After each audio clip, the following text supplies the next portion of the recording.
Please take your seats. The meeting is about to begin. Remember to speak into the microphone, as this meeting is being recorded for public record.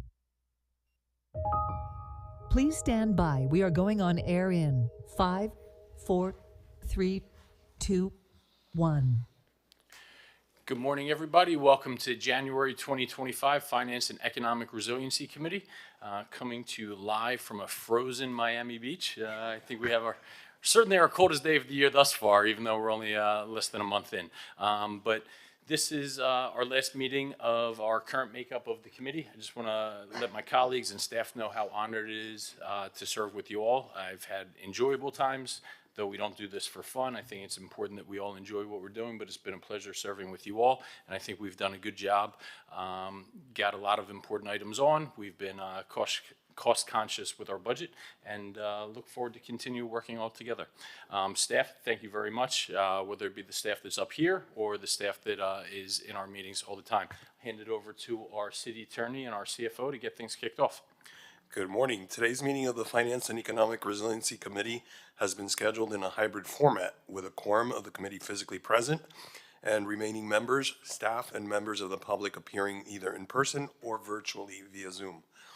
In order to participate in today's meeting virtually, members of the public may dial 1-888-475-4499 toll-free and enter the webinar ID, which is 863-6059 5462 pound, or log in to the Zoom app and enter the webinar ID, which again is 863-6059 5462.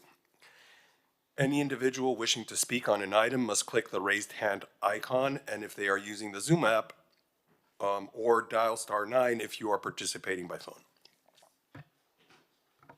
Thank you. Just a couple of announcements. Items MB4 and MB13 are linked, and if MB 9, 10, 11 will be linked if heard. And the final announcement is with the new makeup, there was a request to move some of the meeting dates. So I'm just going to announce some of those. They will be at the same time at 10:30 a.m. So the March meeting will be now Wednesday, March 26th. The April meeting will be Wednesday, April 16th. May will now be Wednesday, April 28th. The finance budget ones, which are actually commissions of the whole, will be staying in those dates, but the June FERC meeting will be moved to Wednesday, July 11th. June 11th. July will move to Wednesday, July 16th, and October will move to Wednesday, October 15th. The September one was unable to be moved due to constraints with the number of dates and religious holidays, so we're going to keep that as is, but we're going to make that as an announcement that will be put out on the permanent record, and Natalie will be sending out those meeting invite reminders for staff and for the commission reminders. And that is the last announcement. Excellent. Thank you all. And we do not have any time certains. Is that correct? Correct. Okay. Why don't we get started with NB4? I know both of my colleagues, Vice Mayor Bott, this has been near and dear to your heart, and Commissioner Rosen-Gonzalez, I know that this has been a long-standing priority item of you. Commend both of you for being so passionate about this and moving this forward. So let's discuss what programming here could look like. I'll turn it over to you, Vice Mayor Bott. Thank you. Good morning, everybody. So yeah, this is really a victory for the city as a whole and the community in particular. A historic, significant, architecturally and historically building, boy, that was convoluted syntax, a historically and architecturally significant building in the heart of the South Beach neighborhood that was built literally to serve the changing demographics of Miami Beach in the 60s and 70s, and has done just that, has been saved from the chopping block, and not only saved from the chopping block, but also is going to be revitalized. It is in excellent physical condition. It needs a new elevator, but other than that, it's pretty much ready to go, so there's not a big capital needs infrastructure kind of cash infusion that's necessary. It's really just how do we use the space for the greater good, and that's what this item is about. So we, thanks to our colleague Alex Fernandez and our colleagues on the commission, had a open house there where neighbors came out, not just from the immediate vicinity, but from all over South Beach, which was really fabulous. And there were hundreds of people there, and the same ideas kept coming through. So we know that we have built what you will hear based on consensus from what the neighbors want to see and feel that they need. We've also incorporated some ideas on how to expand facilities for some of our staff, specifically for the police department, which will also allow them to enable the police athletic league activities like boxing and training, like those sorts of things to happen there as well, and to also have more presence in that neighborhood in a beneficial manner. So, Jason, I think if I can turn it over to you to walk us through how we're going to look at the space and what we're envisioning, that would be great. Sure. So we recently approved a South Shore Community Center committee. Is that, I mean, I thought that community-driven initiative was going to weigh in on, how we program this. So my understanding, because I had that same question of our colleague who sponsored that, is that it's more about the activities that will be proposed there, not the functions that will be set up there. So somebody could say, you know what, we want to do, we want to have salsa lessons on a Tuesday evening after dinner. And somebody from that committee would bring it, and then it would come through the city and we'd figure out how to make that happen. Or the committee would talk more about programming, events and ideas, as opposed to who's going to be using the space. Okay, that's fine then. But I have one real worry about this plan, which is that we funded for this year the senior lunchroom, correct? And it's going, I believe it's out in procurement right now, or we're going to approve the initial RFP on that this upcoming meeting. And with the way that this is being designed, you're going to have to reconfigure. I don't like the fact that we're moving the seniors into a windowless space. They've always had windows, and it's really just a lunchroom. So the rest of the time after school could be used for the children. And I don't understand why we would take them out of the beautiful space that they always had in the past, pre-COVID, and move them into like a kind of bunker style environment. I don't think that that's right. And I could take it to the South Shore Community Center Committee, but I think that they deserve to eat in a naturally lit filled room. That's the whole beauty of this. And that's why they had the administrative offices in the center. So my question is, how could we reconfigure this so that, number one, when that RFP comes back, we can immediately open the lunchroom because the tables and chairs are there. I don't know if facilities management has that information, but we had the tables and chairs, correct? For eating? Yes, I'm getting a nod. So I would like to immediately open it. I don't want the center to be, while you're doing that construction. Here's my ask. Immediately open the lunchroom when we get the RFP back, whether it's Jewish Community Services that is offered, because we have 150 seniors that are on a waiting list right now that are not getting fed daily. 150, okay? Can they, at least, while you're configuring this windowless space that we're proposing for the seniors, can they eat in the space with the windows that doesn't need any construction until the other space, I guess, is reconfigured? I'm not happy about that. Well, so I would suggest that we, it's a very valid question, and I suggest that we talk to Alba, because I think she had some thoughts on this. And not to put you on the spot, but I'm sure you have some rationale, and maybe it's a discussion point, but I agree. I mean, if we have a vendor who's ready and we have the facilities ready to go, like, if we end up moving the location of where the food is served in 6 months or a year or whatever, that's not a big deal, but there's no reason to wait, in my view. Good morning, Alba Tarre, Office of Housing and Community Services. Yes, we have been working with our procurement department to hopefully now on February 3rd be able to release an ITN, an invitation to negotiate with different partners and see what we get back from the different providers who may be interested in operating the meal site. As in reference to the space, what we thought of was the ability of having not only the lunchroom there, but also, since it does have space for offices, it includes the ability for the seniors to be able to have that ability to reach out to the county who's there and different other providers in the office space. So in case they need to tap into any additional resources, they're already there. Plus, that space also has the front side of it, so we were looking at different types of things that potentially we could do in the future with it. But if we do get the ITN and the different providers are ready to go, I'm sure that we can explore different options. If I can, Commissioner, I'll go through the first. Okay. My top priority is that when we get the green light from, I don't know if it's going to be Little Havana or Jewish Community Services, that we immediately put out the tables and start serving meals to the 150 people that are on the waiting list. That to me, if I may, that is our intention, and I was going to discuss that during my presentation. okay, because technically, if we put this out in February, you're going to get it back when? I believe 30 days from 30 days. I would. So let's say that we More from approve procurement, this but I in believe March, so. we get it back, and, you know, whether it's JCS used to operate it, I don't know who's gonna win this RFP. But let's say that Jewish Community Services gets it, then, I mean, April 1st, I would like to, however, because my big fear is that it goes under construction for a year, and now we got 150 seniors. So that's, as long as, whatever we choose to do today, I would like a commitment, I would like the commission to make a commitment to just put the chairs and I tables think down and you've start heard giving from- out the food. I think you've heard from all of us that we have that commitment. It's not going to go under construction. There's ample space to provide lunch as soon as we get it, wherever it may be, even if it's not its final home.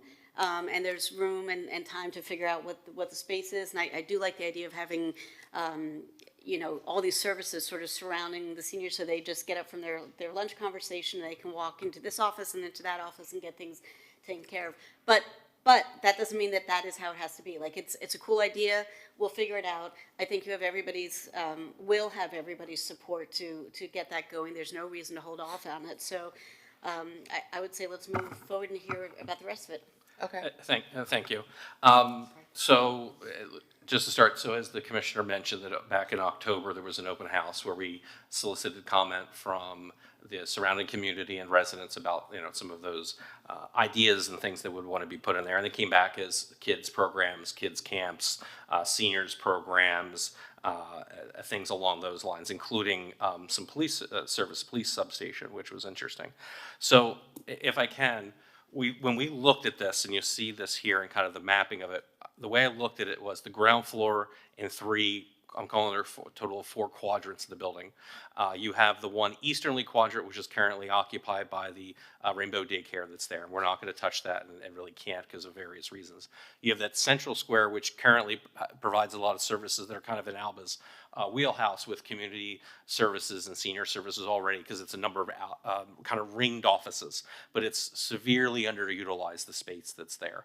And then you have the large auditorium, the big, large open space, which we're calling that kind of western quadrant, and that second floor quadrant, which is a big open space. So how we looked at this, and I, you know, the city manager had tasked me to look at this holistically across all the different departments and all different areas of the city. And where we came to, and we kind of already touched a bit about that, was we already have 2 commission resolutions here to support. One is the funding for the $175,000 committed to this fiscal year to open up the new, or reopen, I guess, the senior meal program, and a separate resolution which was to run a summer camp out of there.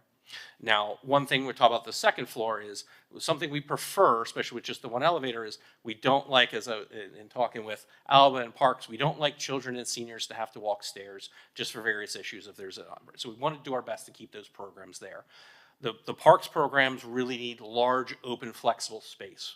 What's very nice about this is that the kitchen facility both services the auditorium and the central area. In talking with Alba, and I know she's been talking with facilities, we do strongly believe that by the time that this RFP comes out for the senior meal program, that we'll be able to operate immediately in that central area. Most of the central area space that would need to be taken down are cubicles, which can be done in one day. There may be some work on the bathroom. So within the already appropriated dollars, we believe that we'll be able to do the minor renovation work that would need to be done to clean that up, be efficient. This would task ALBA to be able to interact with the county and some other agencies to move them around more efficiently and actually have additional space because there's a lot of offices, which is perfect for some of the additional programming that ALBA may want to bring in, service providers. And as ALBA had touched, not only would there be internal space for tables to run the meal program, there's some opportunities outside in the open air there in that courtyard. Because when you go in, it's all glass. When there's that reception area, we don't need that anymore. So that's going to give the ALBA's team the ability to. Yeah, exactly. And outdoor space possibly we're going to look at. Now, the summer camp program is all during the day, which would include lunchtime, which is also taking that into account. One of the important things, again, by commission resolution, we need to fit both of those programs in there. By putting the parks programming in the auditorium space, we can run all those summer camps, aftercare camps, and this is where, as you had brought up, there's the committee, which will get into the details of, reading classes or Zumba classes or things like that. That'll be their thing to flesh out with those service providers of how they would like that to run. What we're hoping is, and then also because parks will be using it mostly during the day, in the evening there will be opportunity to do more adult-related activities that can be run through parks in that space, but also for community meetings and things like that. So we believe that this solution about having ALBA's team in the center, and that's kind of in the conclusion page, that the ground floor central quadrant will be utilized for the housing and community development department to run a senior meal lunch program, social meeting space, and to work with the existing providers and new providers really on efficient use of the space. The western quadrant by Parks and Rec Department for year-round programming, including the 80-plus person summer program, and then the top would be utilized. We're recommending, and based on community input, a police space for training, not only for training of officers, but for community events. So it would host community events. They would be able to work with PAL to have them work in there. There's the women's self-defense classes. There's the Citizens Police Academy. And this would also have some permanent police presence in that neighborhood. That is a little bit longer term one that would revolve more dollars, doing more renovation on that second floor, but we're actually already in the process of completing an application to the state to get a 50-50 match on the state appropriation request to help build out that space to make that budgetarily a little bit easier. It would also require the summer camp program to come back with a budget amendment. If this gets endorsed here as presented, we go to commission to get the concept approved, and then we would come back with a budget amendment to give the dollars both one time for some minor renovation work, less than about $100,000 one time for parks to do some renovation work in that main auditorium area, and then the revenue and expenses it would take to run that summer camp, because the commission has already endorsed that concept. So we believe that we have a very viable option that brings seniors and community program space. It gives parks, and it gives a police presence. We have a police also runs summer camps too. So it's going to be, if we endorse this and move forward on this now, because we really want to do this now to be ahead of the budget process, to be ahead of the summer camp process, and to be in a position if this gets endorsed, because ALBA's team needs to know really where that location is going to be for that ITN so that they can have that set up. We're in a good zone right now. So we really are hoping to be able to get that endorsement today, go back to commission as soon as possible to get that closed, to get this recommendation approved, and we'll be able to move this forward as soon as possible. Yeah, if you wouldn't mind, just one quick question, Alba. The senior luncheon, can anybody go, or do you have to be registered? And where I'm going with this is, given that we're going to have an overlap with the summer camp just from safety and security protocols? By the provider that's selected, right?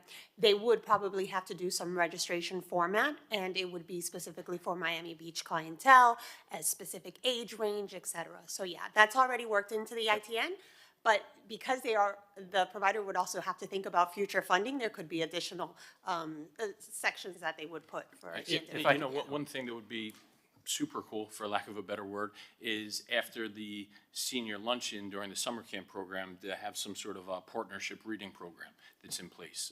It would benefit the youth by having one-on-one kind of attention, but I've also seen some of our seniors are lonely and don't have that human interaction. And when I bring my daughter to the senior events, I see their faces just light up. So to be able to provide that on a daily basis, I think really is a great synergy there, something that we can think about. If I can, Chair, those are the kind of concepts that intergenerational movements together that we're looking at. We have the childcare, we'll have, a little older children in there and the seniors in there. It really could be something quite special. And we really did put a lot of thought into this. And that's why we went with the ITN model, so that when the providers write us back, we have the ability of saying, what can you provide us that would be innovative, intergenerational, and new? It's not just meals too. It could be, we've talked about, having it set up for games, watching a novella, running bingo. So it doesn't have to just be they're coming in from 11 to 1 to have a meal. We want it to be an all-day community space for seniors while you're having children in summer camp. So those things that you're talking about, Chair, are perfect. Vice Mayor Bott, then Commissioner Rosa Gonzalez, and hopefully we can move on here, right? And then I also want to hear this with the summer camp as well. John, if you want to add in, but Vice Mayor Bott.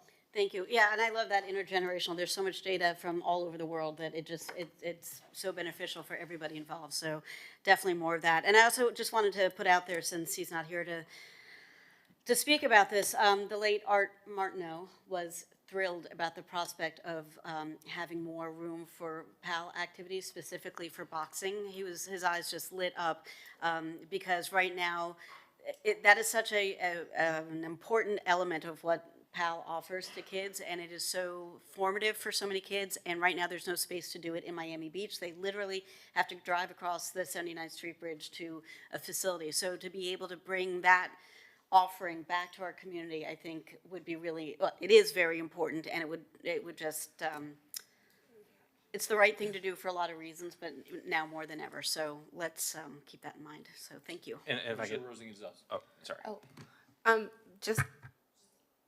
Just a few questions, Alba. And facilities, maybe, do you guys feel confident that you can prepare that area in a couple months?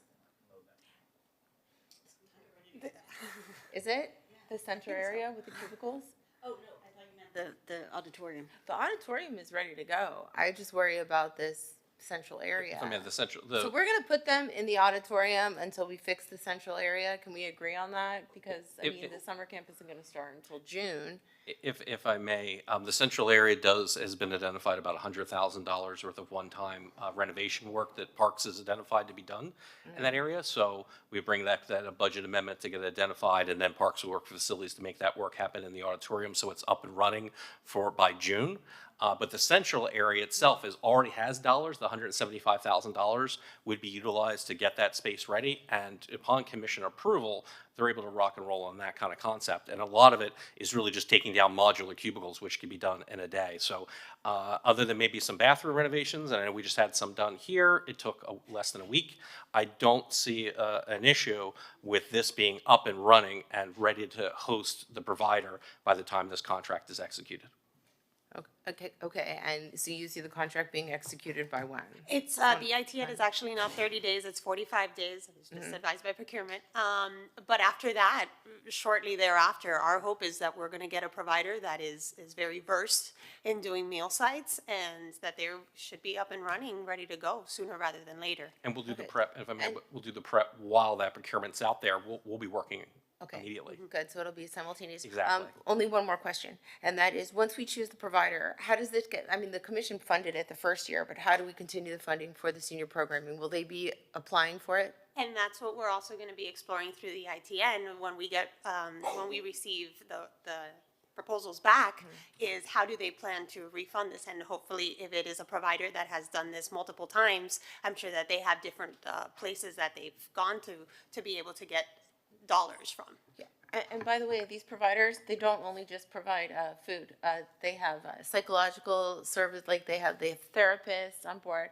They do programming, dancing, exercise for the seniors. It's a whole, it runs the whole gamut. Sometimes they take them weekly to like Walmart, or they have or they take them shopping. So it's like, I was at the JCS facility about a month ago, and I was really so impressed with not just the food that they provide, but all of the services. And I know that Little Havana does a good job too, and I don't know whomever it is, I don't care who we choose at the end of the day, but I just wanted to make sure that, okay, so it will be funded, simultaneously we're gonna do the work and we're gonna get it open. I just don't wanna kick the can down the road when there's, Yeah, people on a waiting list. and that's why, I spoke with the chair that we really wanted to have this item heard today. We can get right to commission, we can get this rolling, but we're ready to make this happen and execute. Okay, all right. So if we kind of would, if there's a question, I would entertain, if possible, a motion to approve this item as presented and I'll move return it. to commission.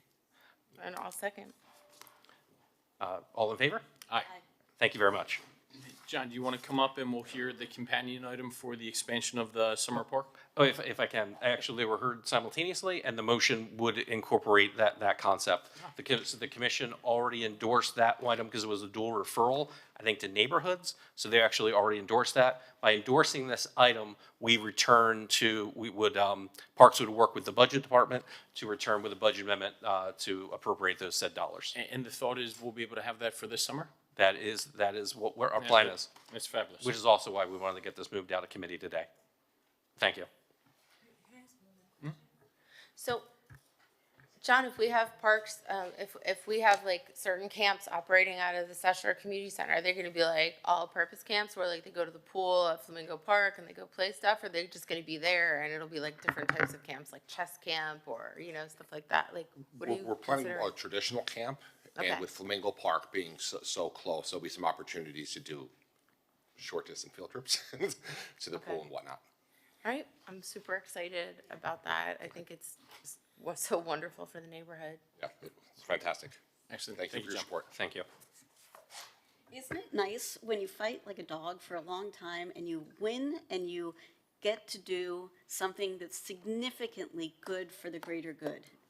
It's just like, what better job in the world is there? Yeah, it's like a miracle. I had given up. So this is all so positive. I can't believe it. I was going to say pinch me, but he might pinch me really hard. So Well, not gonna say teamwork that. makes My hands are still frozen from outside, so I wouldn't be able to. teamwork makes the dream work. So I love it. Thank you, Commissioner Fernandez. I mean, Commissioner Magazine, you came on board. At the end, it has not been easy, but No, we I did know it. it was important to you all, and I wanted to get behind and support when we had a comprehensive vision, and now that we were able to, don't want to put the cart before the horse, but, find an adequate solution for the fire station without interrupting the Parks and Rec activation, I think it's a win-win. Yeah, that's the only little bump in the road, but we'll try to find We're- the best solution. It's a tiny bump. It's moving forward, and it will not impact the park, the track and field. Speaking of moving forward, let's do it. I want to hear some items, given I have both of you still on the committee that are near and dear to both of you. So, Vice Mayor Bob, would you like to hear the Byron Carl? Oh, yes, please.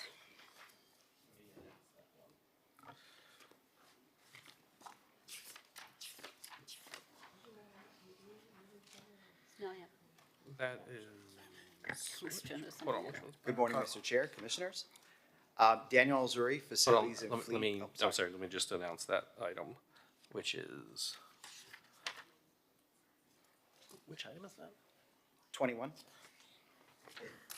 Yes, sorry. MB 21, discuss the status of the Byron Carlisle project and the structure for contemplated RFPs. Item MB 21. So this is this is going to be another huge community win for this site in North Beach that has been, that languished with inattentive care for a long time. It limped along and finally gave up. And we are now going to rise from the ashes like an artistic phoenix and provide a complex community arts center that will increase the draw to North Beach beyond just the band shell and the private galleries that are there that are world-renowned, and will also provide affordable housing. And something with that combination does not exist in the country right now, to the best of my knowledge, and we are going to be the leaders on making this work. The rental income will help subsidize the funding for the arts and what is provided to the community. And it is a complicated bear to figure out, and we're very happy and lucky to have Daniel leading the charge. So I won't even begin to try to explain all the machinations of what it's going to look like. That's on you, but go. This is going to be a huge, huge win again for the community.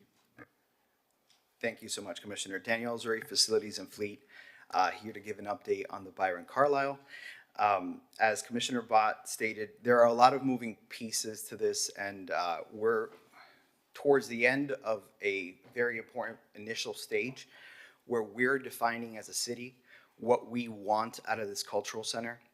So eventually we will enter into an RFP with the developer, and the developer will go out and bring us what they want. But before that, we want as a city to be very prescriptive and precise with what the city expects out of this deal. In doing so, we've hired AMS Consulting, Planning and Research to help us make that vision a little bit more tangible.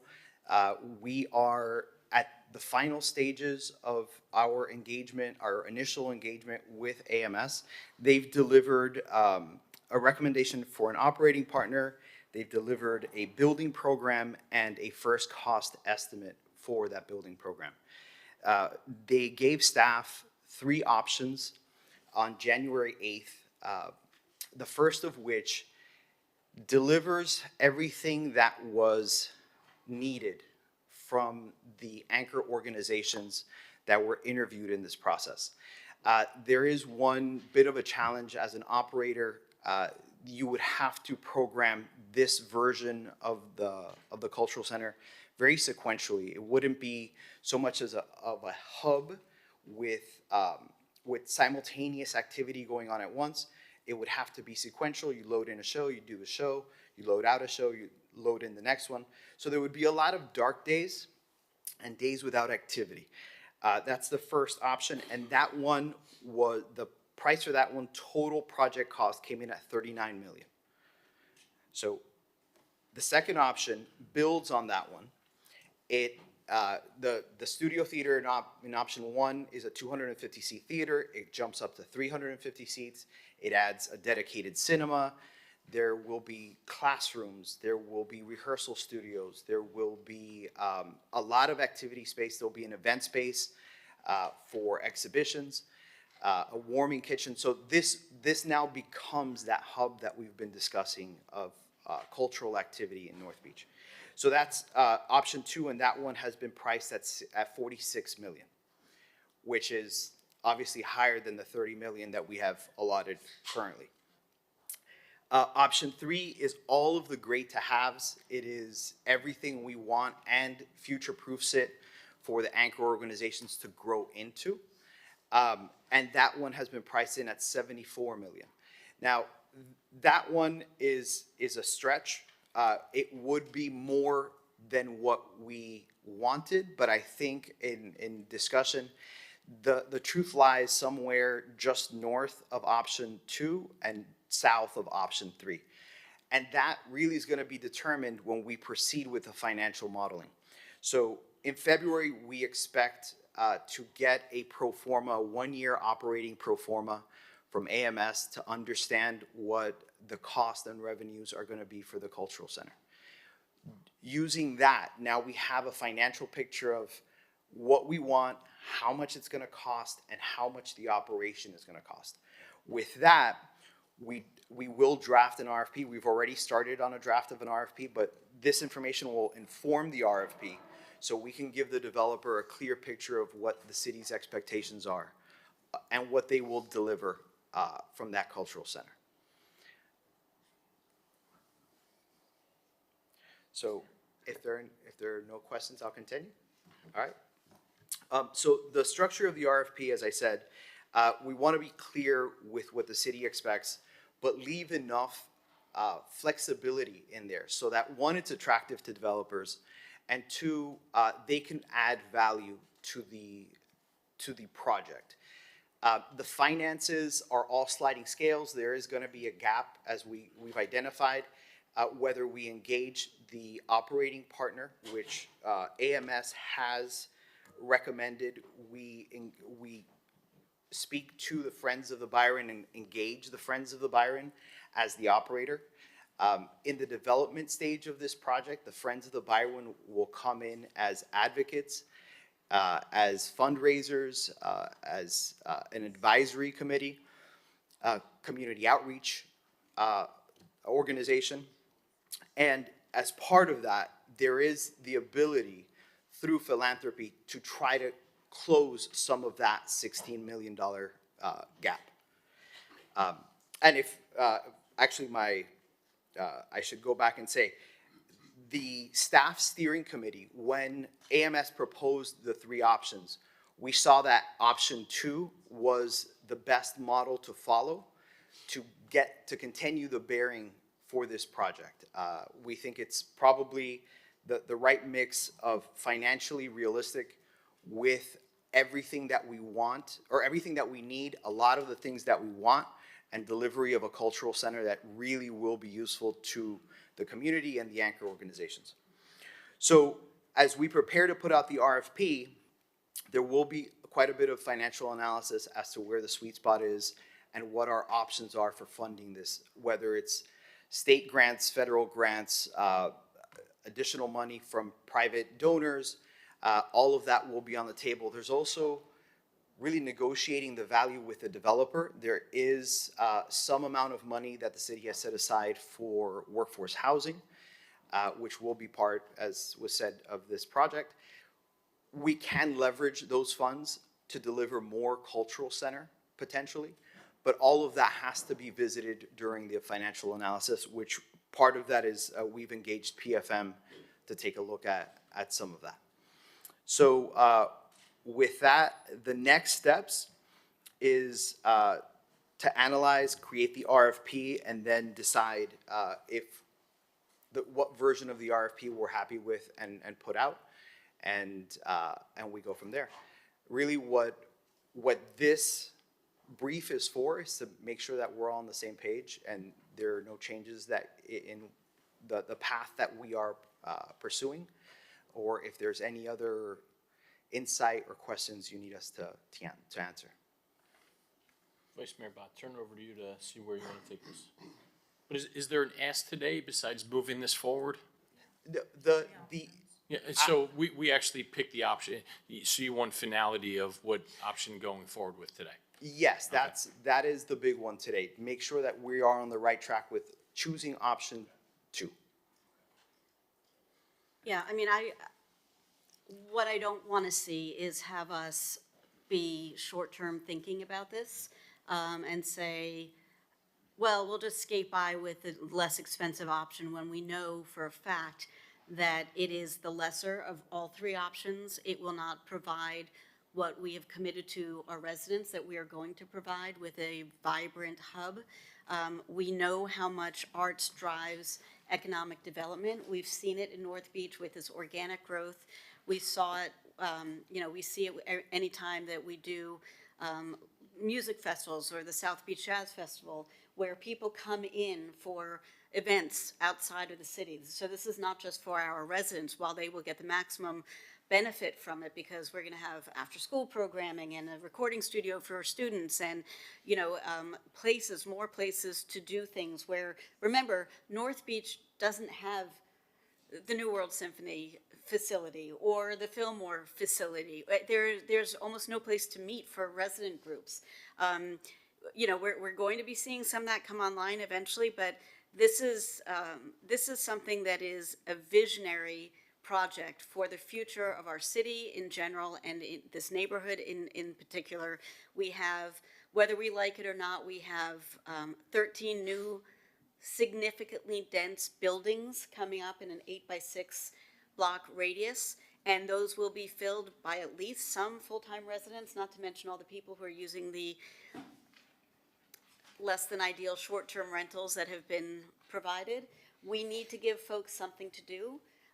This will be an amazing, incredibly well-programmed facility. We've got all of the major arts, cultural institutes in South Florida chomping at the bit to be a part of this. So it's not like we're building it and hoping people are going to want to use it. We are building it, and we know we've got a list as long as our arm of people who are ready to jump in as soon as the doors are opened.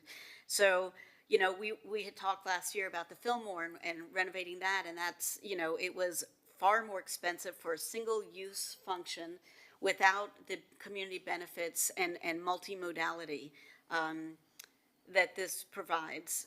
And I think that going with option 2, providing that clear direction and working, we can't even start the work of figuring out the financing until we know what our ask is going to be and how we can justify asking for money from this grant or going out to private donations for that part of it. I mean, this is going to be a major feather in our collective city's cap.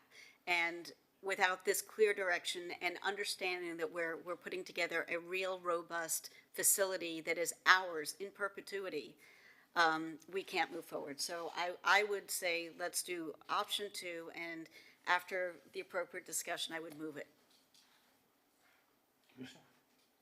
I mean, I think the most important thing here, apart from getting it right, is the expediency of it. The site has already been closed for a decade, which is way too long, and it's blighting the neighborhood. So I'm all for option 2, which is the larger theater with different spaces. Obviously, option 1 with 1 theater is not an option. No. So we have that funding gap of like $15.6 million, correct? But you also have the affordable housing, so that brings it to 18, which lowers it a little bit, right? And I just don't want to get caught up in a big fundraising, you know what I mean? I want to see a shovel in the ground. So, I mean, we have the money to move forward and like start the building, Yes. and if we needed to, with this project. I mean, like, once we decide and you put this out for RFP, I'd like to see a shovel in the ground, like, within a year. We have to be really, we have to push this forward, Danielle, because we can no longer have that space empty. And, the one good thing is the project, that we did do in Collins Park when the shovel went in the ground. I mean, like 6 months later, it was built. So I think getting the shovel in the ground is the most important part. And you know what? If part of it is unfunded, we have a couple of years to make up that funding, right, Jason? Yeah, so Yeah, I'll leave that to Daniel. So the funding for this is going to be a jigsaw puzzle, and there are a lot of avenues to supplement the funding on this. Part of it is once we define what we want and the resources that we can, the land being one of them, the $30 million for the cultural component is another, the $4 million up to $4 million for the workforce housing is another. Private donations, if we were to engage Friends of the Byron, is another. These are all things that we put towards the developer and say, this is what we're bringing to the table. What can you bring to the table? And the developer may say, if you can contribute $4 million to the workforce housing, potentially we can offset $6 million worth of costs for the cultural. These are all the negotiations that will happen once we define what we want and what we can bring to the table. So, and to speak to the expediency, I couldn't agree more. We're treading very carefully right now because we want to be very clear with our expectations. We went into an RFP for the Byron a few years back, and I think part of it was the city did not prescribe what it was that was expected. And the developer came back and it was not what anybody wanted. So we want to make sure that when we go to RFP, we're very clear with the developer. These are our expectations, and set it up so that, one, if there is interest, if we get multiple bidders on this, that we have thought out the process well enough that there will be, I'm not going to say no surprises, but less surprises. One other thing I would add is that I don't know what the average, what the minimum unit size in that area is, but I don't think we should be building 387 square foot units and charging $2,500 for them. I mean, I think that if the city is heavily subsidizing this and giving the land, we need like a minimum unit size of like 550 square feet at least. That way, you're working with this developer in the city of Miami Beach, and you have to make it like affordable. I think that's really key.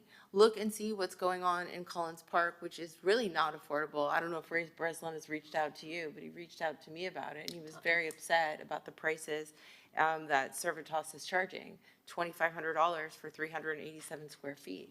That is not where we want to go in North Beach, right? And not what anyone is going to pay, because I have to tell you, $2,500 for 387 square feet, they're going to go to Edgewater. They're not, it doesn't make sense. So we need to put in what our expectation is in terms of what the unit size is gonna be and what the average median income is, and you need to specify this in the RFP, and if they don't Yes. want that, then we don't want them. And where will we come up with those terms? Because those are great suggestions. I know when I spoke out against the initial iteration years and years ago, it was about having the short-term rental component actually included. That just Yeah. made no sense to me that we were going to try and do something under the guise of workforce or affordable housing on city land, and we were going to allow short-term rentals.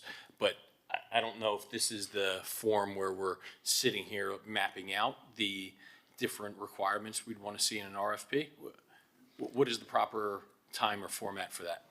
So those have already been determined. The North Beach CRA, when they put their support behind the workforce housing, they specified no micro units, no short-term rentals. So where we land in terms of definition of micro unit, that will be vetted during the RFP process, and we can come back and suggest, what the Okay, so market will before bear. it'll actually go out to market, we can have a last glance at the terms. Yes, yeah, by all means.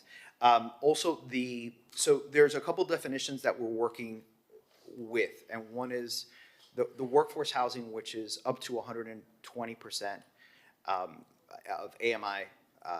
There is affordable housing, which has not been considered for this project yet, but could be on the table and does open other federal and state financing options.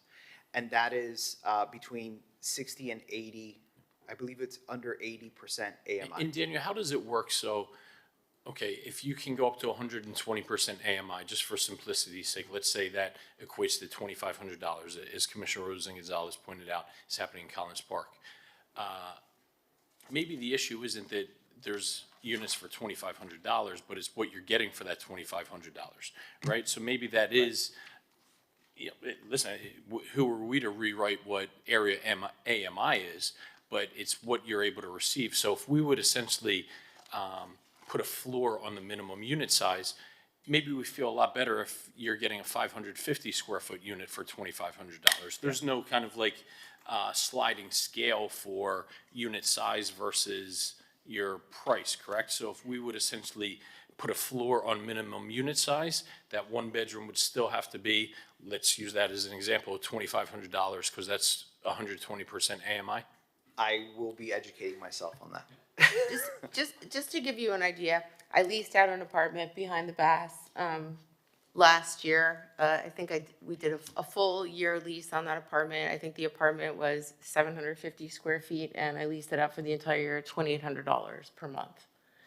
In our place where we gave the land and we gave a $10 million subsidy, a 500 square foot unit is going for what, Raquel? Oh, over $3,500. So what we've done is we took our public money and our public subsidy and we invested it over there in Collins Park in something that is not only affordable, but is more expensive than the surrounding areas.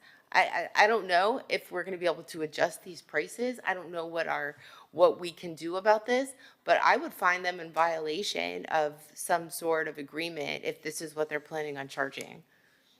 So, good morning, Raquel Williams, Assistant City Manager. I just wanted to add a little color to the discussion as it relates to the Collins Park Artist Workforce Housing Project. So the lease stipulates that the AMI level for the project is 120%. However, in future years, the project can be adjusted to go to AMI levels that are lower. So 100% AMI as opposed to 120% AMI.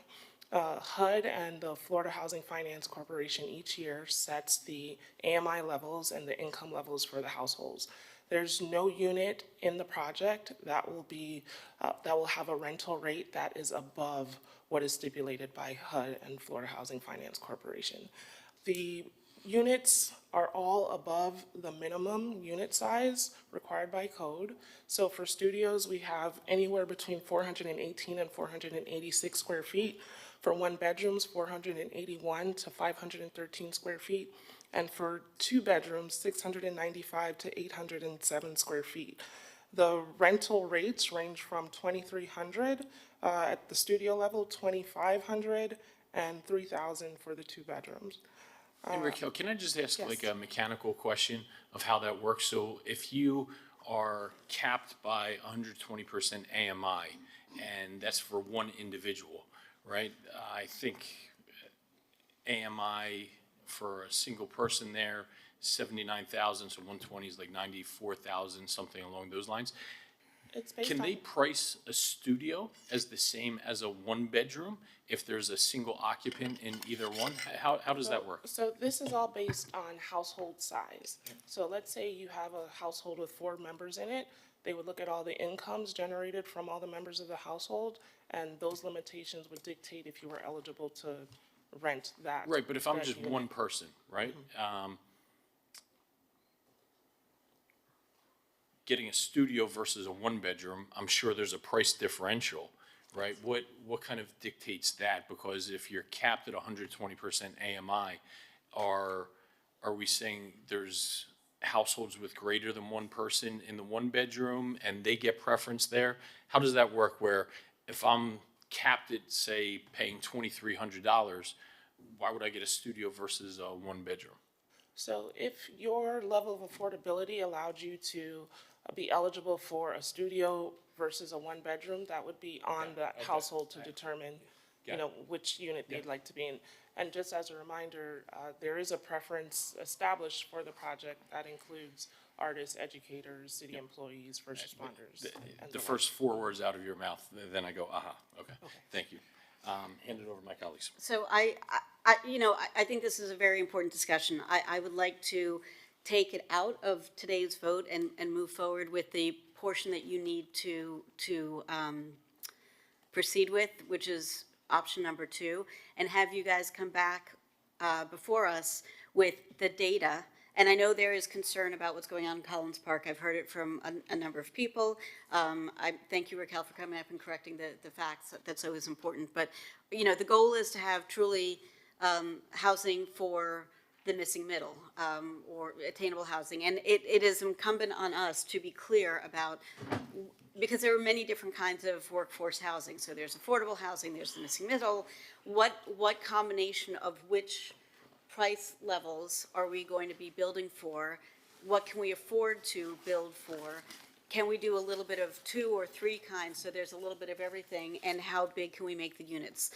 We're not gonna have the amenities that everybody else is gonna have. We're not gonna have gyms and swimming pools, but you're gonna be in a brand-new, beautiful building that is on top of one of the coolest arts complexes in South Florida and in the middle of North Beach and blocks from the ocean. So there are different kinds of amenities. Hang on one second, please. So I want to have this conversation. I don't want to derail today's vote with this conversation because I think it deserves more research, more thought, and a robust inquiry into what we're going to deliver from that. I know you need to do that quickly because it's going to inform the RFP, but I also know you're going to be working on the RFP for a couple of months, so maybe we could bifurcate this discussion and move forward on giving you direction for option 2 and ask you to come back at the next month, so continue this to the next month to have a more robust conversation about the housing part of this and what is the best combination of factors that we can put together to make it work and to be eligible for the maximum number of grants, et cetera, et cetera. Okay. Can I just say one thing? If the housing portion, and not only did it in Collins Park, did I lease out that one unit for $2,800? That's far larger than what we built. But on Pennsylvania and 13th, I recently leased out another unit that was $1,900 per month, and that was around 650 square feet. If what we're building is more expensive than what currently is, I would remove the workforce housing portion. We should not move forward with the housing portion of this unless they are going to guarantee that they are going to be below the market rate, because that's what the whole point of this is, or at the market rate. Why would we give them land and then subsidize them and then have them produce housing that is smaller than what is available at a higher price per square footage? That to me doesn't make any sense, because I would rather take that money and buy existing units. Just listen. I would rather take that money. You want to do this? Take $5 million and buy 20, 30 units in North Beach, which you could, which would be larger, and you would get a better price per square footage. We would get much more bang for our buck, and you would have the entire Byron Carlisle built at a much quicker pace. So you can't move forward unless we say in this RFP that we're not going to get that we want what we want, and you can't, because we're gonna put down what the reality of the situation is, and the developer's gonna come back and he's gonna go, nope. And there's a reason why they want this lease, because what I'm telling you is what happened in Collins Park. I'm not very pleased with, and so spending our money this way, because I think, let's say we had sold that piece of land. Let's say we had sold that piece of land and taken $10 million. How many units total did we get in Collins Park? 80? Number of units at Collins Park. 80. Okay. Had we taken 20 million bucks and bought existing units, we would have gotten larger units, okay, at a better price. So that's what we're facing right now. If I may. And by the way, I went on the website, I actually looked, there was no misinformation. Initially, it said 387 square feet. It did not say 418 square feet. I just want to correct what I read, because I don't know why I remembered it perfectly, but it was 387 square feet, and the price was $2,500. So now the price has become $2,300 and 418 square feet. Okay, there might be a little discrepancy there, but what I read very, very clearly was 387 square feet and $2,500. So something isn't right. I would like to go in and measure a unit and see what really is. Is it 387 square feet? Because we invested a lot of money in this. Or is it 418 square feet? And why did they have the $2,500 price, and now you're quoting us with a $2,300 price? I just would like to understand what's going on. And I think I read it in a city memo. Well, I'm not sure of what discrepancy you're speaking of, but I do know that when this lease agreement was contemplated by the City Commission at that time, we were quoting AMI rates during that time. So that gets adjusted on an annual basis based on what HUD and the Florida Housing Finance Corporation said for that particular year. So it is very likely that whatever was put out there in 2022, 2023, and even more recently was different than what's out there now, because the rates have been set at this point, now that they're ready to lease up. So Commissioner, I think you bring up a good point that some of our housing in our historic neighborhoods, because there's limited price elasticity in a 500 square foot unit, I'm going to venture and guess that those were probably built in 1950, 1960, along those lines. There's only so much price elasticity, and that's why we refer to it as our naturally occurring affordable housing. Right. Do not use the elevators and stairwells where necessary. All handicapped occupants shall use the building evacuation plan. If I may. Renovated, totally renovated units, by the way, at 1900. I'm not trying to discourage, I just want Commissioner Arbott. What I'm trying to tell you is what we're getting.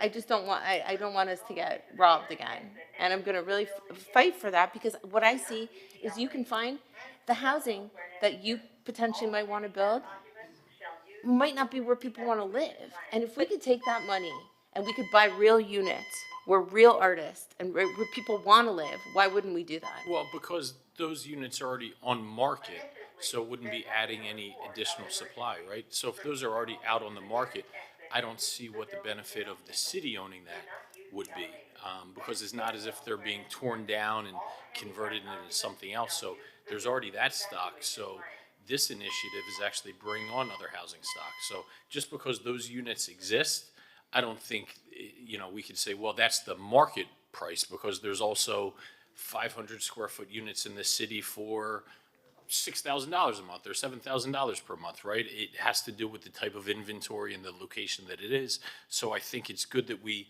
maintain that naturally occurring affordable housing in those historic areas, and then we're adding on more supply, because there's a simple rule of economics none of us can escape, right? And that's simple supply and demand. The less supply that we have on with equal or increasing demand, the higher prices are going to go. So to the extent that we're able to take those same amount of funds and add, although it's not a needle moving amount, we're starting to chip away at it, that we can add additional stock while still maintaining that naturally occurring affordable housing. I think that's the best of both worlds, because I think that's one of the issues in our city is increasing the type of inventory that we have, right? We have a very bifurcated market. We have anything that comes on at the ultra luxury high end, and then we have this naturally occurring affordable housing at the lower end. And there's, to quote your term that we've both echoed a lot, that missing middle that's out. So this helping the city subsidize it is providing a type of housing inventory that really doesn't exist in our city. That's right. And to me, it's not a binary choice. It's not either or. If we can add units, and by the way, I don't know, it's not they, it's us. We own the land. Our rents from those housing units will help subsidize the programming at this facility. It's us. It's our residents. It's our city. It's our land. It's our facility. And so I think it's a very valid conversation to make sure that we figure out what the right Rubik's Cube combination is of size and income.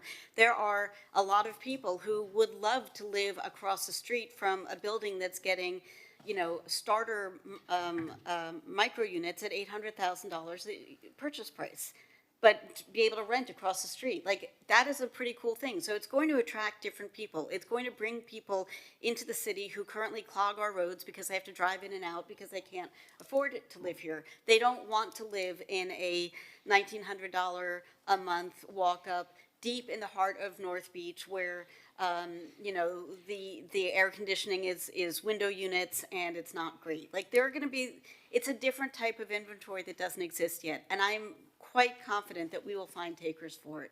And if I may continue, I love the idea of buying existing buildings and not demolishing it, but renovating them. I think that's a brilliant idea because it preserves the character, and I love it, and it's efficient and it's quick. So it's not a binary choice. It is additive. It's a different kind of housing inventory that does not really exist now. I think for better or worse, the Servitas model we have learned a lot from, and we can configure what we want to do based on what we have learned. I mean, doing something the first time is hard, and so we'll have the benefit of that knowledge. I really want to move this forward, though. I don't want to limit today what we're going to do to give these folks the guidance they need, bless you, the guidance they need to keep working. The RFP isn't going to be ready next month. It's going to take a little bit of time.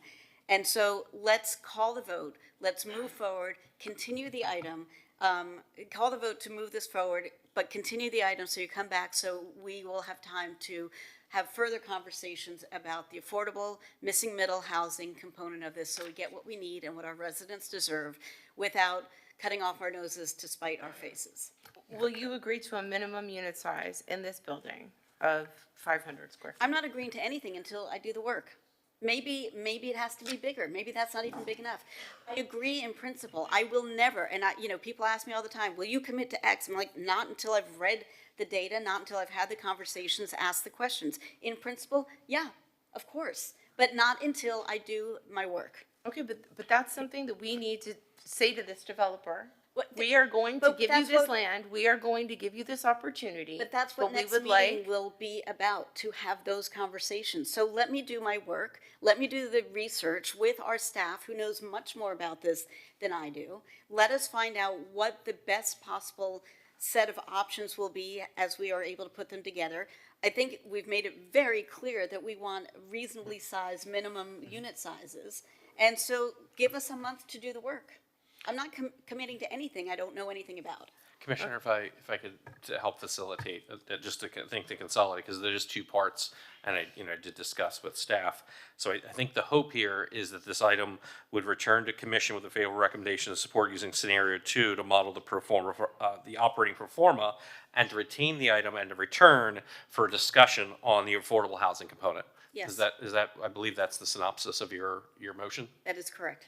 And the RFP terms will go to when they're final and prepared, they will go to the full commission? Yeah, they can, yes. Yep. So, Commissioner Rosen Gonzalez, I think we've given staff clear indication without specifying the exact square footage. I'm not in a position to sit here and say, well, it should be 450 versus 550, but I think we've been very clear about the high-level direction that we want to see go in, and this will come back to the full commission with those specified terms before going out to market. So we'll have, the ability to sit there and further dissect what those are. And the discussion will be more next month. This is a multi-step process, as you know, but I think as Commissioner Bott And by wants the to- way, it wasn't an arbitrary number. I mean, I sat there through all these land use meetings where we decreased the average unit size from like 650 square feet, then it went to 550 square feet, then it went to 450 square feet, and just got way too small. Really, those are tweaks that need to be made, but my point is, even though certain developers said, this is what we want to build these micro units. If we're doing this, we don't have to say the same. And I think you're in agreement there. So, I mean, I said 500 square feet because that to me seems like, But maybe it should be minimum. bigger, and maybe there's room to make it bigger. Well, I And would so- love to make it so- bigger. If But you that's could why I make- don't want to commit to anything. But what I will commit to, what I've said from day one, is no short-term rentals and no micro units, full stop. And that is, it's our property, it remains our property, and that we are doing that. That is baked in from the get-go. What it has to do is compete with the marketplace.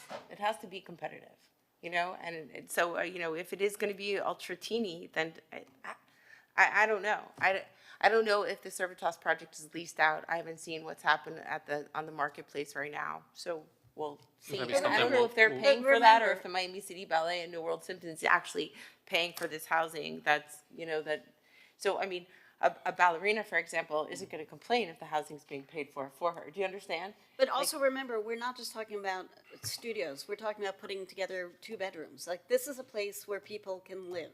This is the vision. It's a place where people can live, not just come home, shower, go to bed, and leave again. We're not talking about micro units. This is community building. Yeah, I think we're all aligned in the macro vision we want to see. We'll give staff the first crack at specifying what those numbers should be, right? I don't know if it should be 480, 500, 520. Take a shot and tell us why those numbers make sense, but I think you have clear direction up here. We don't want to see micro units, and we don't want to see short-term rentals. And we will return to FERC with a presentation about that information, so we can get direction on that aspect. Yep. But the commissioner has a motion, and we have a second on that. Yep. All in favor? Aye. Thank you. Excellent, thank you. Commissioner Rosen Gonzalez, do you want to hear your outdoor dining concession item? Sure. Let me cue that up. That is item NB 18, discuss considering outdoor dining concession fee reductions during summer months and fee abatement for new businesses, NB 18. Let you tee that up. Okay, so when we did some analysis, pulling Mila, of course, all right, out of the mix, because I think it skews the data on, what the revenue is. We saw that a lot of the restaurants on Lincoln Road have seen a decline in revenue. There's some of our legacy businesses that have approached me and said, we need some help in the summer months. And while I don't want this to be a permanent thing, I think that while the Delano is closed and the Shore Club is closed, and what else is closed? The Raleigh is being built. There's all of those hotels are closed, and these restaurants, some of them that have been around for many years, are closing. So if they asked for minimal relief in a few months out of the year, I thought that that's something that we could provide them. Is it a large subsidy? No, but you know what? It'll make their payroll for a couple of weeks, and I think that goes a long way. I mean, I know we have the other small business, fund too, but it's not a lot of money. That's going to go so quickly from different businesses around the city as we become hyper-seasonal, until we get that convention center hotel built. And until those other projects are online, I mean, I think they need relief. I don't know how you feel about this. I think we decided, I know that Jason didn't seem very enthusiastic about this, but I don't think there's anything wrong with when somebody opens up, giving them an abatement for the first 3 months, because they've already been paying rent and spending way too much time to get open in the first place. So one thing that we can offer and we can do right now is say, hey, we're gonna give you an abatement the first 3 months that you open, because we tortured you throughout this entire process. Let us give back to you. That's an incentive, right? So we're like giving them an abatement, and then I would say August, September, and October, if they apply, we'll put it out there. They don't apply, we're not going to apply. If, like, they could apply to get the abatement, and if they do, then they'll get it. And why wouldn't we do that? So is this specified to the Lincoln Road area? I would only do it on Lincoln Road. Let's hand it over to staff and see what some of those numbers are. While I agree that our businesses need help, I'm apprehensive about just kind of Band-Aid approach. So it's like, okay, this is the symptom, but let's look at the cure. Maybe if this is getting us to the cure, kind of a bridge, but let's hear from staff about what quantify some of these numbers. Commissioner, good morning. Jay Fink, Deputy Director of Public Works. Through you, Mr. Chair, we had looked, and the numbers that are presented are in totality, not just Lincoln Road. So we were looking at, roughly a $250,000 reduction in revenue, should we go forward with a 3-month pardon, if you will, or abatement. So that would be discounted for Lincoln Road, if we were just talking about Lincoln Road. I don't have the number here. I'm not sure if I can generate that or have it generated in quick So time. 250 is citywide, Citywide. and Lincoln Road being Would- a fraction, so, I mean, could we minimal. say less than 20% of citywide? Would that be a fair, just, There's a lot on the outdoor concession. I would think, Ocean Drive and Lincoln Road are the two main drivers, but I think we may have gotten some data there. but maybe not more than a third, correct? I would. Yeah, venture we're to say looking at a that number that's- like $100,000. Off the cuff, it makes sense to Yeah. talk in that ballpark. Yep. And we're not actually giving money, we're essentially foregoing revenue coming in, right? Correct. Now, And it drives me nuts when people talk about it's usually in terms of the federal government, I see a big difference between providing tax relief versus actually then giving money to somebody else, right? So it's not as if we're turning around and giving taxpayer money to somebody else, we're actually providing some sort of tax relief. and it's, right, from the financial point, it's a reduction in the revenue that goes to the budget and wherever We're not else it taking in goes. from one hand and handing out to the other. We would see a shortage in our general fund revenues, and I know I've spoken to all of you about the difficulties we'll have with the upcoming budget, with the implementation, and I can discuss later during the comprehensive financial policies about the tax collectors, 2% fee on our property taxes, so it will be a little bit tough, but if I'm understanding correctly, it seems that you're looking at Lincoln Road abatement program for, I guess, the next 2 years or so till the hotels are open, 50% for the 6 months during because we build them in 6 months, we don't build them by month. So I think it's a 50% reduction for one of the 2 periods. All right, you know what, and that 250 number is per annum, correct? Correct. So divide that by 4, right? And then Lincoln Road is only a fraction of that. We're talking in the tens of thousands of dollars here. Well, we bring in about, if I'm reading this correctly, around $2 million a year in outdoor concession areas. So I'm not sure the percentage, Lincoln Road being a third, maybe 750,000. But if you're talking about 50% of one of the 6-month windows, it's really 25%. Where's the 250K coming from? Probably from the 50% of the 6 month. 50%, the 50% abatement for the 3 months it was. So the 250 was prorated for just a fraction of the year. Correct. Got it, okay. So is it, it's a 50% for the 3-month window? Correct. Okay, so it's not a lot.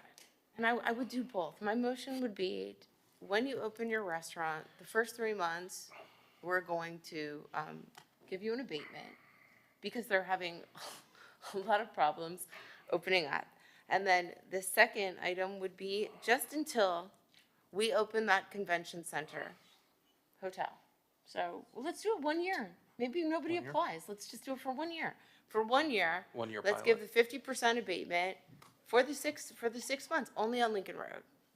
So if I can, so it's a 50% for the first 3 months of any new dining establishment, and 50% for one of the, because we bill, this is a question of the Public Works, we bill in 6-month windows, right? No, I believe- put I believe it's quarterly. abatement. I would like complete 3 months You open a restaurant in Miami Beach, we're gonna give you 3 months Free, free. 100%. That's okay. revenue that you didn't have, okay? And it's a great economic incentive to bring restaurants here, okay? Abatement for the first 3 months for new businesses and 50% reduction for those cafes on Lincoln Road during the months where it's just, So is that for during a 6-month window over the next 1 year? Yeah. Because I need the, Public Works is our implementer, so I want to make sure that how the would you language. build this? So you're talking a 6-month abatement.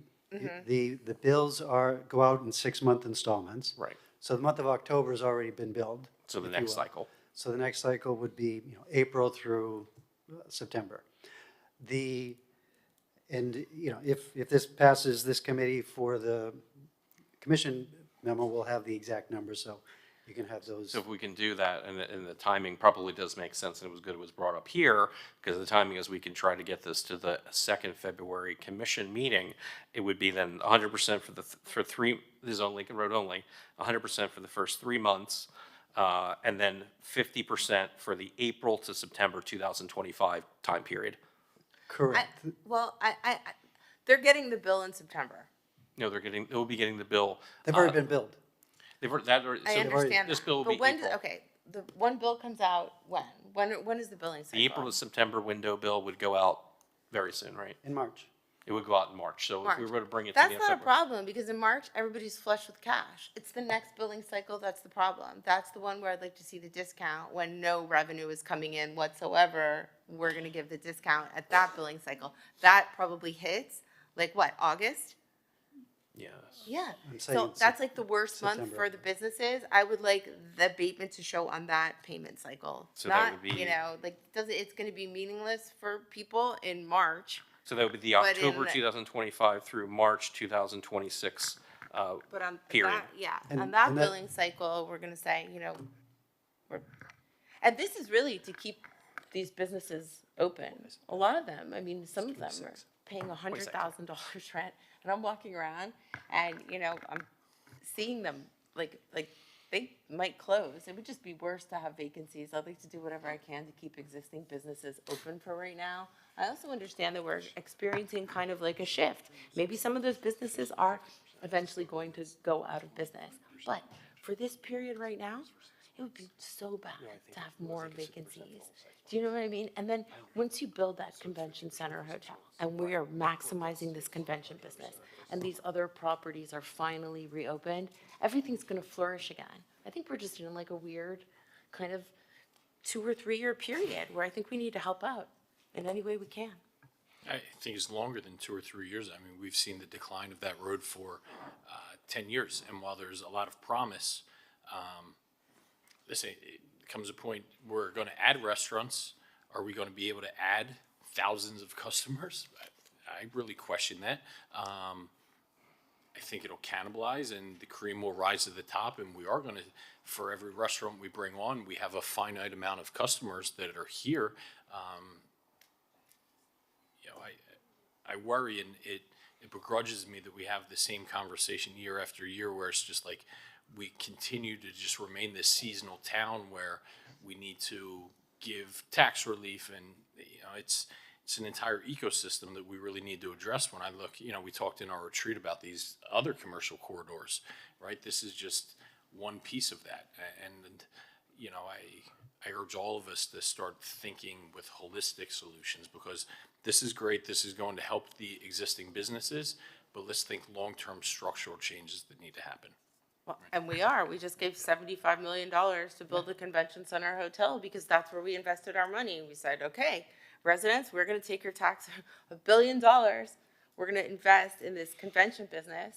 And now we have to build that hotel and get that up and running. That's where people are coming from. That's where we have put, that's where all the zoning over the past 20 years, I'm not saying it's the right thing. I'm just saying it's what's happened, So now you have this massive infrastructure that's kind of a big white elephant. And I'm hoping that this convention center hotel is the panacea that everybody says that it's going to be. Because if we build it and then they don't come because the convention business is not such a big business anymore, because there's a remote business, then we are going to have to reevaluate. But for right now, I mean, I think we need to move. We're not the cool, trendy place. We became the convention. We are, you know, in the convention business, which is a great business, by the way. It's going to bring in more revenue once we build that hotel and it's booked 24/7. You see the difference, don't you? When we have a convention and we don't. I was walking toward Washington Avenue the other night, and the BeautyCon or whatever. Cosmoprof. Was that what it's called? Cosmoprof, BeautyCon, that was kind of close. Anyway, I saw the rush of people and all of the businesses were full, and I thought, okay, this is what we built toward. Now, we might not like it, but that's the investment that we made, and now we really have to have those businesses on Lincoln Road. We can't have people holding conventions here and have those restaurants vacant. It is terrible, because people, it's just, it sends such a bad message for our city. So I think we need to, at any cost, make sure that even though that it's not a place that you want to go to, I can guarantee you the convention goers are going to all those restaurants, and by the way, they're enjoying it, you know? So, I would just say it's a tool in the toolkit, you know, not the silver bullet. But yes, Commissioner Bott, Vice Mayor Bott. Excuse me. So what do we do about the businesses that are just around the corner from Lincoln Road that are affected by the exact same issues? do they have sidewalk cafes? Some of them do. Well, then, I mean, if it was up to me, I was just trying to get consensus because I know that our finance director did not want to do this. And I understand that. It's about the general fund. But, I mean, you have to understand that, you know, it's not in isolation. You know, it doesn't exist in isolation. We need people that when we are having the convention. So, yes, I would do the entire area if probably but that's too big. Do you want to do like a? No, I'm just, look, I understand the notion of providing a bridge, you know, to get them through the hard parts, but there are other businesses that are affected by these same exact downturns or situations, and we're picking one set and not including the others, and then the next question is, well, where do you stop? And so I appreciate the effort. I'm concerned about it. I'm willing to try for a year maybe to see what happens and what the revenue impact is. And, you know, I know we're going to go into a difficult financial situation with a change in taxation from the county, and that's completely not our something that we have any control over. And so it's not a lot of money. I'm willing to try it, but I have some significant reservations about this. Not because I don't appreciate and laud the intent, but because it's a slippery slope. And how do you say yes to somebody on this corner but not on that corner, you know, 50 feet away? So this came from the owner of Rosanella, who's been there for 30 years, right? He said, I'm not going to make it this year if you don't help. Really? But Rosanella is a legacy. But wait, just listen. He said, he has built above his place some Airbnbs because he owns the building, and he said that's kind of getting me through. But really, it's because everything went under construction at the same time. Do you understand? It's just the whole area became vacant, and every hotel closed. It's a weird phenomenon, right? So this is very temporal. By the way, Commissioner Bott, for those restaurants that might not have a sidewalk cafe, we approved a small business grant funding program. It is not funded with enough money. It should be several hundred more $1,000s in it, but we have it, so people can apply for it, and maybe it will cover, cover rent, for 1 month, or subsidize the rent. They're small grants. But we're doing whatever we can to help these businesses while we get through this hard time. So 1 year, that would be the motion. 1 year, abatement for new restaurants. Yeah, if I could summarize. So I think it's 100%, I think you had said 100% for the first 3 months for new restaurants, and a 50% reduction in the October 2025 through March 2026 period, which would typically be billed in that August to September timeframe. And I believe that's the motion. So it would be, to put it all together, if that's correct, return to commission with a favorable recommendation to direct administration to implement a 1-year Lincoln Road outdoor dining concession abatement program at 100% for the first 3 months of a new restaurant, and 50% reduction for the October 2025 to March 2026 time period, billing period. I believe that's your motion. That would be my motion. We would need a second. I'll second. Wasn't a very enthusiastic second. I just, Wasn't a it, very- it pains me that, and this isn't any of us up here, it's just the current state of things that, you know, we're in an a prolonged, since COVID, an economic boom cycle, right? And we see other areas flourishing, and month after month, year after year, we have to sit up here and say, wow, we have a X% vacancy rate, and if we don't, you know, give tax breaks and we don't give grants, these businesses are going to go out. I just begrudge the state of affairs that we're in, and you know, hope and pray that there are answers coming.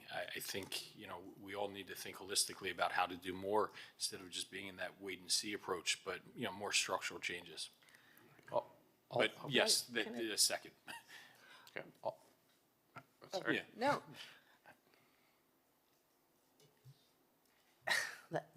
When I went, and I said this at our retreat, but I want to say it again. When I went to the design district and I walked it with the person who owns all of the buildings in the design district, he said the only reason that it is successful the way that it is because he is able to discount restaurant rents at 80%. And once he gives restaurants rents that are viable, that can sustain those restaurants, because they could not pay what we're paying here. Do you understand? So the only reason that people go to the design district was because he had these great restaurants. And once people started to frequent the restaurants in the design district, then the retail followed, right? So we don't have that luxury because all of the Lincoln Road is fragmented property owners.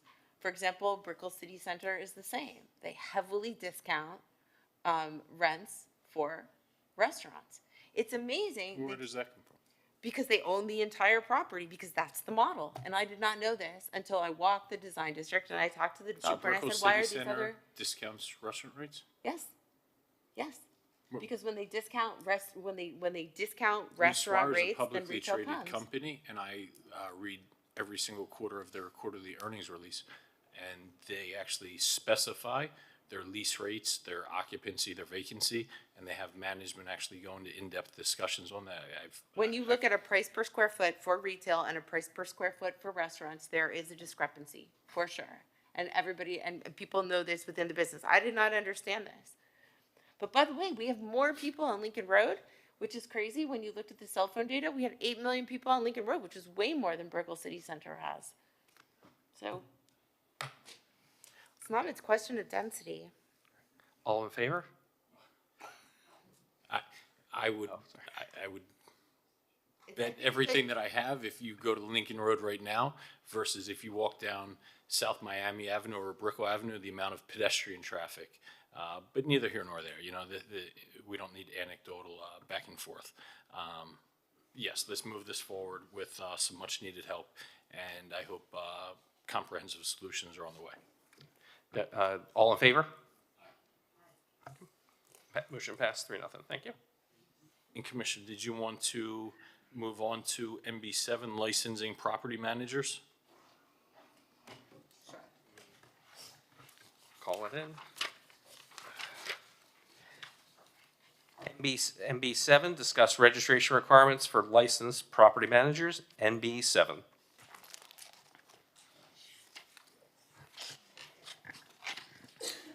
So I was at the Miami Beach Bar Association function, and I had a chance to speak to our special master.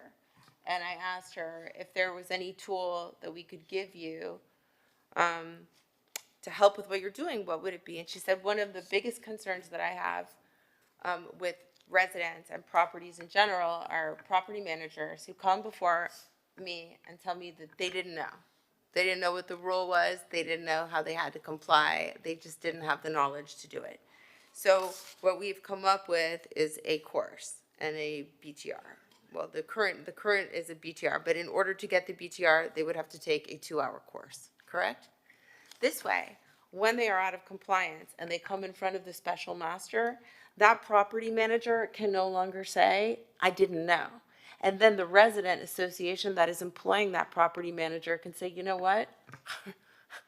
they're gonna look at what the special master said, and most of the time the association presidents are there. I don't really attend the special master hearing, so I don't, most of the time, is it just the property manager, or is it the condo association president and the property manager present? Does anyone know? I would imagine, I would imagine. I don't typically attend either, but I've learned through unfortunate circumstances this year that it really depends on the circumstances. So there's no rhyme or reason, but I love this idea. I think it's kind of the Wild West out there, and anybody can present themselves as a property manager, not know anything, not be responsible, not be accountable.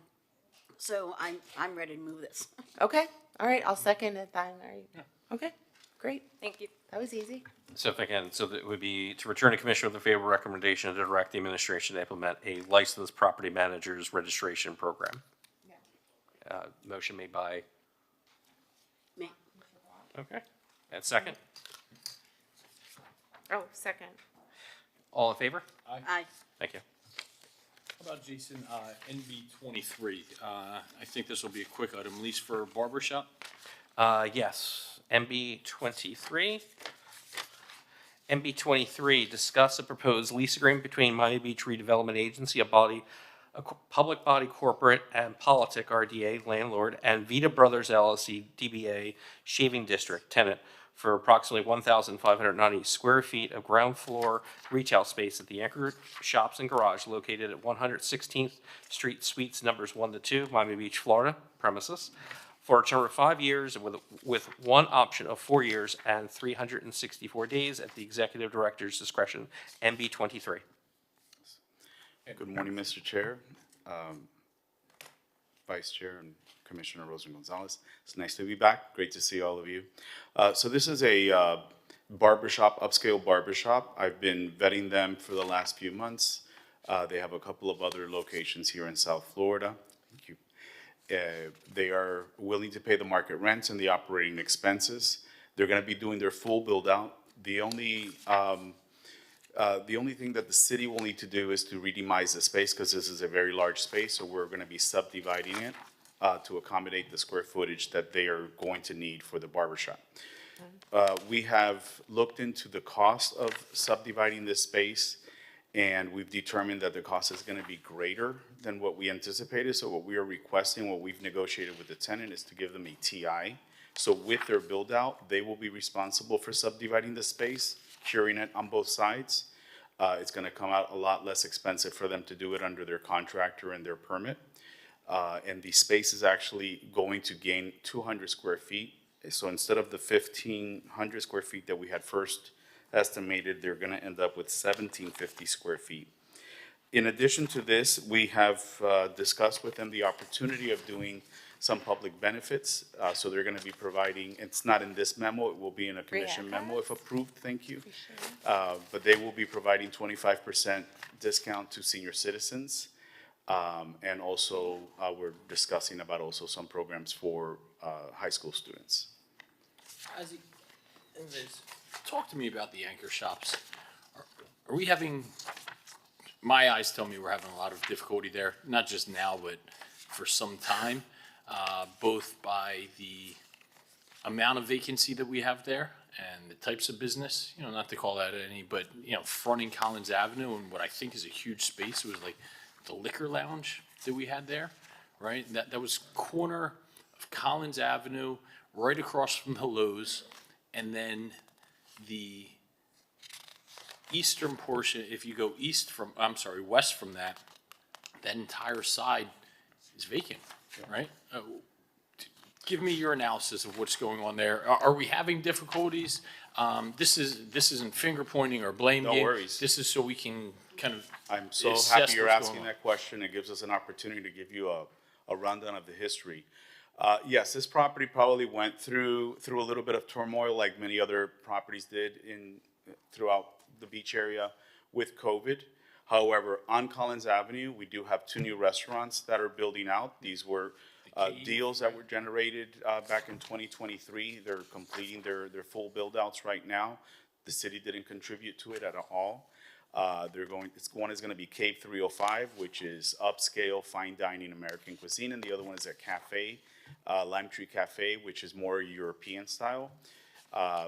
Liquor Lounge is our corner cap there. It's a prime location. Unfortunately, that was a deal that was done before I was born 30 years ago. And it has several options, all tenant side, nothing on the landlord side. So it was not a very well-structured deal.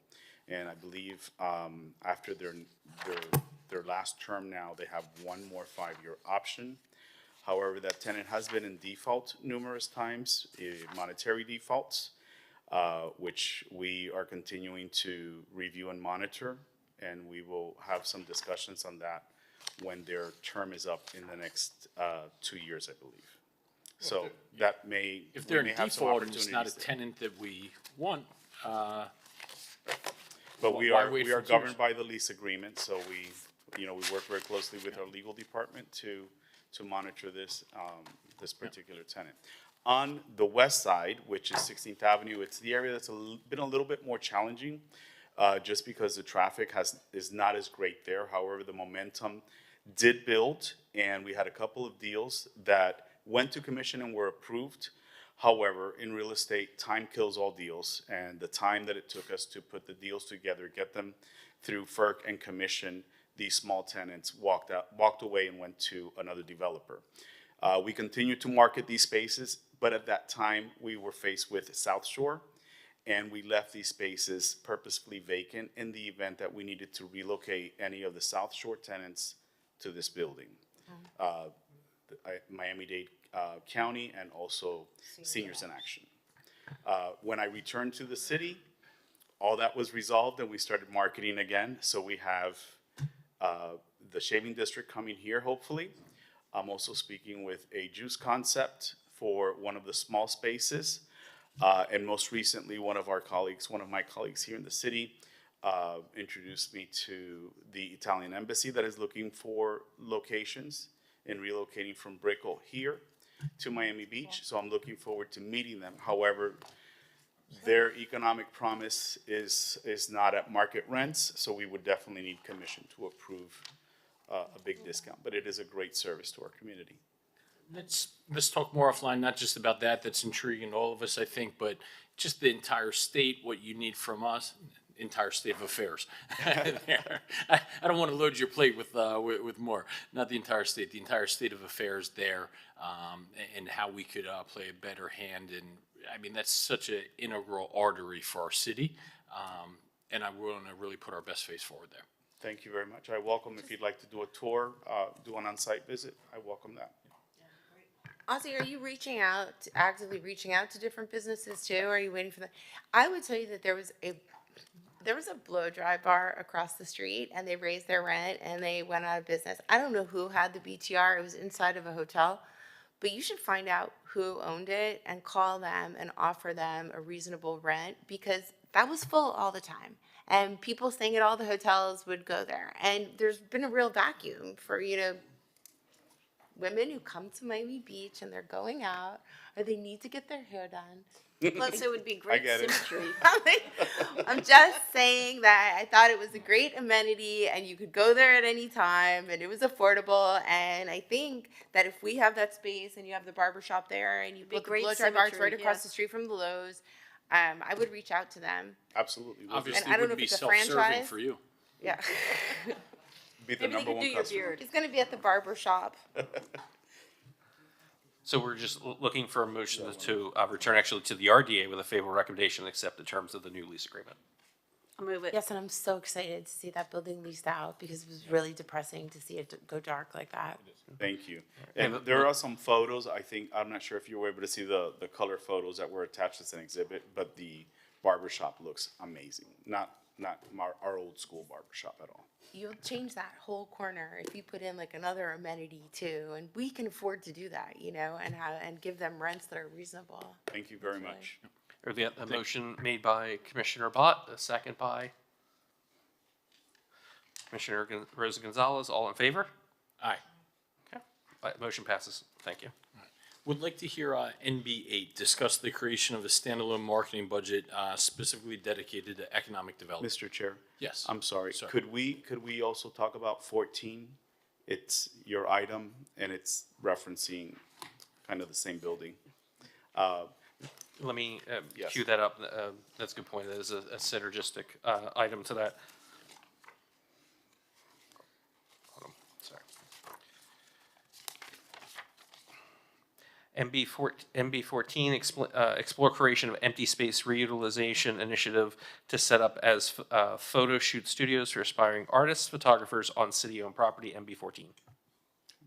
So with the previous conversation on the barbershop, we do have one small built-out space that we can start using immediately if the commissioners approve to use as photo studios or artist studios while we vet the next permanent tenant and they go through the process of getting a lease executed.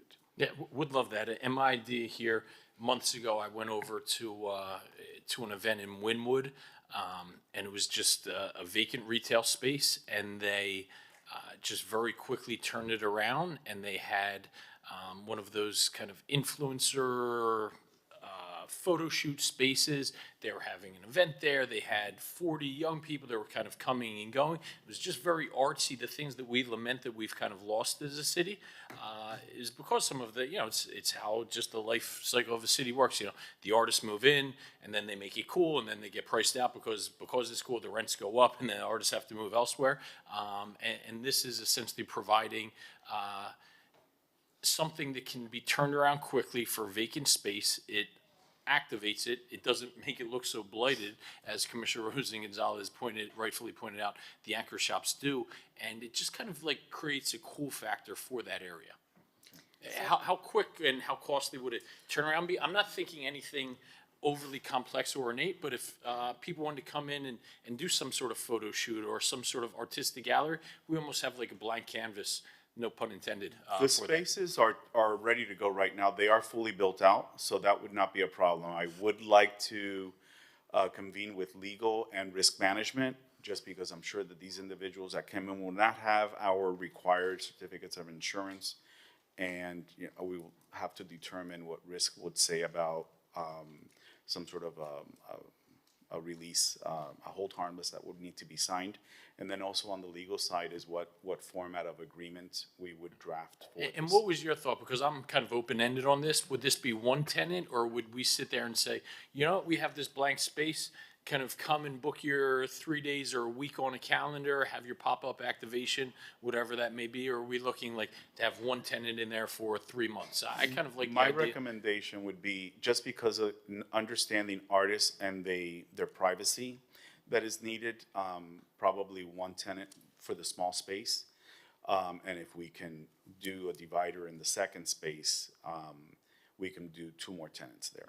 And I guess where I was going with that, not one tenant, but kind of the time frame, right? Is it just one tenant for 3 months, or would we say, okay, you have a 2-week kind of pop-up, so you can have your galleries, your photo shoots, and that way we kind of get more people involved.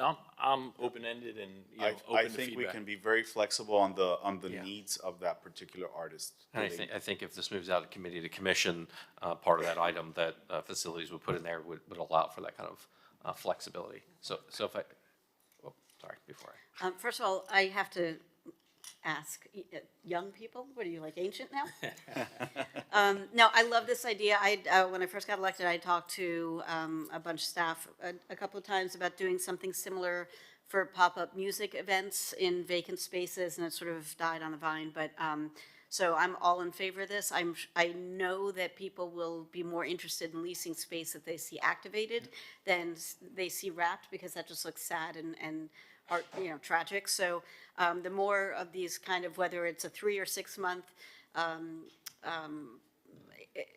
residency for somebody or pop-up space that you could lease by the week, I would even, maybe it's a separate item. I don't know if it's easy enough to do as an amendment, but offer it up to not-for-profit organizations for 6 months at a time while they look for different more permanent places. But yes, get people into the spaces everywhere, all the time, it'll be better for everybody. So I would definitely support this. I do support this, rather. My only worry, I will endorse this as long as it does not interfere with getting these places long-term leased with activation. So if they can go run- in and you get an offer to lease it, what's the protocol then at the end of 30 We days? will have they termination to- rights on Okay. that, and we will run a parallel path. So while we are vetting the new tenant and getting their lease approved and negotiated and signed, and they're in for permit, we can be giving this tenant their And termination. how I'm envisioning, you would have something that like rolls on a monthly basis, right? I don't want anybody coming in there setting up what they think is gonna be their permanent home. I don't want one person in there occupying it for 3 years because we haven't leased it out, right? I'd kind of like to give different people options, you know. In my prior life of shopping centers and regional malls, it was very common to have pop-up tenants on temporary basis. Some non-for-profits, some even art studios, and some, regular retail tenants.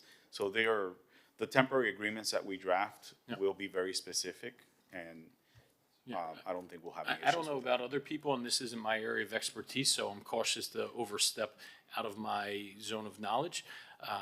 Although I wouldn't talk much if I just stuck with things I know well, But a monthly basis, maybe, right? And that way we can kind of get different people activated and involved. Yeah, If I- absolutely. If I may ask a question then, because the conversation went in a couple different directions there, is the interest that it be this short-term utilization program be for art and photography related, or just that be straight up allow a short-term vacant space utilization Well, program? I'll put out which art would give more photography, and if people want to add different components to that, I think if we're capping it at a month, right? And Correct. I that didn't know says if there were that like a you're commercial tenant would yeah. be come in and do a pop-up for watches or something like that. If you wanted to be open-ended, or if it'd be specific, because the item speaks to being specific to like art and photography, but there was discussion of being Maybe we outside. put art, culture, nonprofit. Yeah, that'd be great. Art, culture, nonprofit. Yeah. Okay. That can work. Nonprofit. So it would be return to commission with a favorable recommendation to direct the administration to implement a city-owned property vacant space short-term utilization program for art, photography, culture, nonprofit related programming. And who would be making that motion? I'll make it. Commissioner Bott, second. Can I say one more thing about this item? Like, I love the Moonlighter Lab and what they're doing.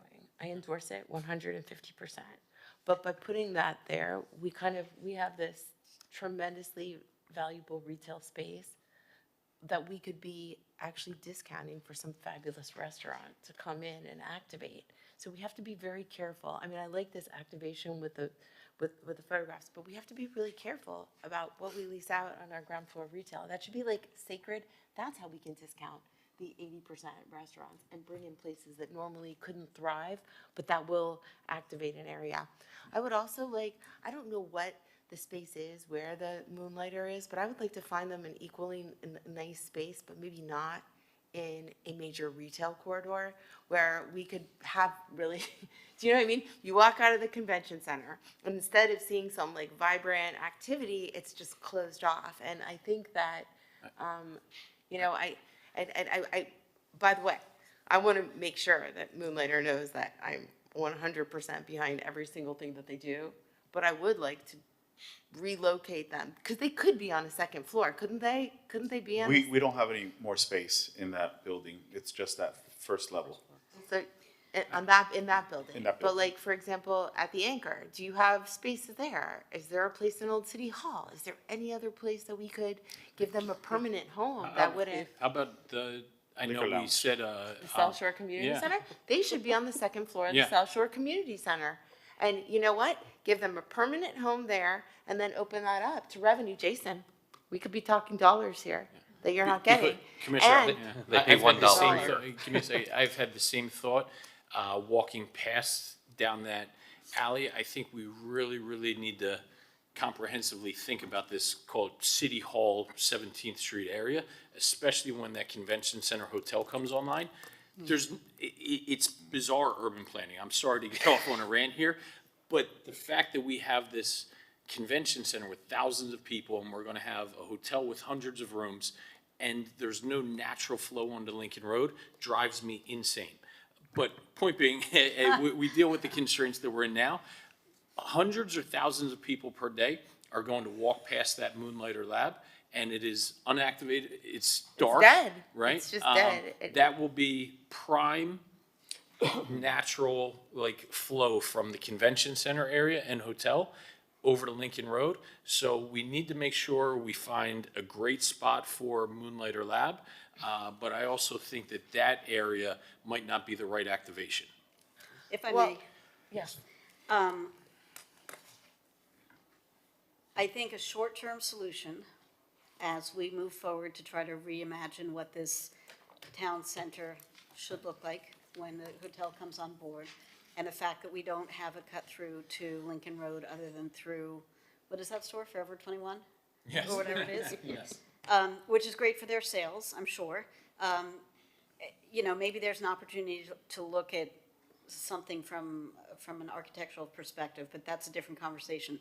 In the meanwhile, could we not require that the Moonlighter Fab Lab takes off the dark, imposing window covers and lets people see in? We just had a conversation about diversifying our economy and being more than 8 million restaurants. Like, how many different restaurants can you go out to eat at? Now, I understand having something buzzing and like a great restaurant or whatever right at that spot might be a good idea. It probably is a good idea, given that it's hotel and convention. Got it. But also, a parallel truth is seeing something that is not a restaurant that is activated and busy and showing the breadth of Miami Beach. Like, how cool would it be to see people in there creating doorknobs or whatever it is they do in there? So while we figure all that long-term stuff out, can we just ask them to take down the dark window coverings and let us see what's going on, see us making them, or let us see them making stuff? Yes, we can Can I- visit with them and review that with them, absolutely. Can I want to tell you guys a story about that space. So there was a successful hotelier, and he owned a hotel that's no longer there called the Townhouse. And he had leased that property from the city. And he had spent millions of dollars building out this amazing food court, this guy, Amir Ben Zion. And something in the engineering of how he did his hood and the exhaust said, the New World Symphony said, oh, we smell like food. So instead of trying to fix the hood, we kicked them out. We said, sorry about your investment. It went dark, it went to the chamber, and then it ended up as the Moonlighter, which is not a bad thing. But the real vision that we had was to have this like tremendous like food court there with like a food like incubator lab with like all of our local chefs who wanted to come and, you know, show their wares. I mean, we could do something so cool in that space. And I do agree that for right now, taking off the covers is good. But I really do like the idea of Moonlighter being on the second floor of the South Shore Community Center, because are they there every day? In the Moonlight? Yeah.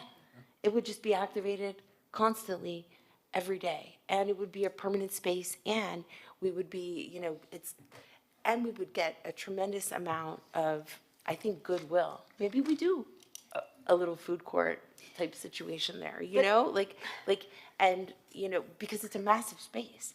But if it is a massive space, and so would they, A, even fit into the South Shore Community Center second story? B, if they have people just wandering in and out while we have children and daycare there, is that a problem? And C, that means then that all the programming for Police Athletic League and resident training from the police department now doesn't have a place to go, and that seems problematic. Well, Let's explore. We can right? explore Yeah. it. I would mean, just they say still that have their lease there, so they're not moving anytime soon. Right, Ozzy, when does their lease run out? They just renewed, Right. and extended the lease for, believe another 3 years. Okay, And they have so- an option. Okay, But so the we have city time. always has a termination right.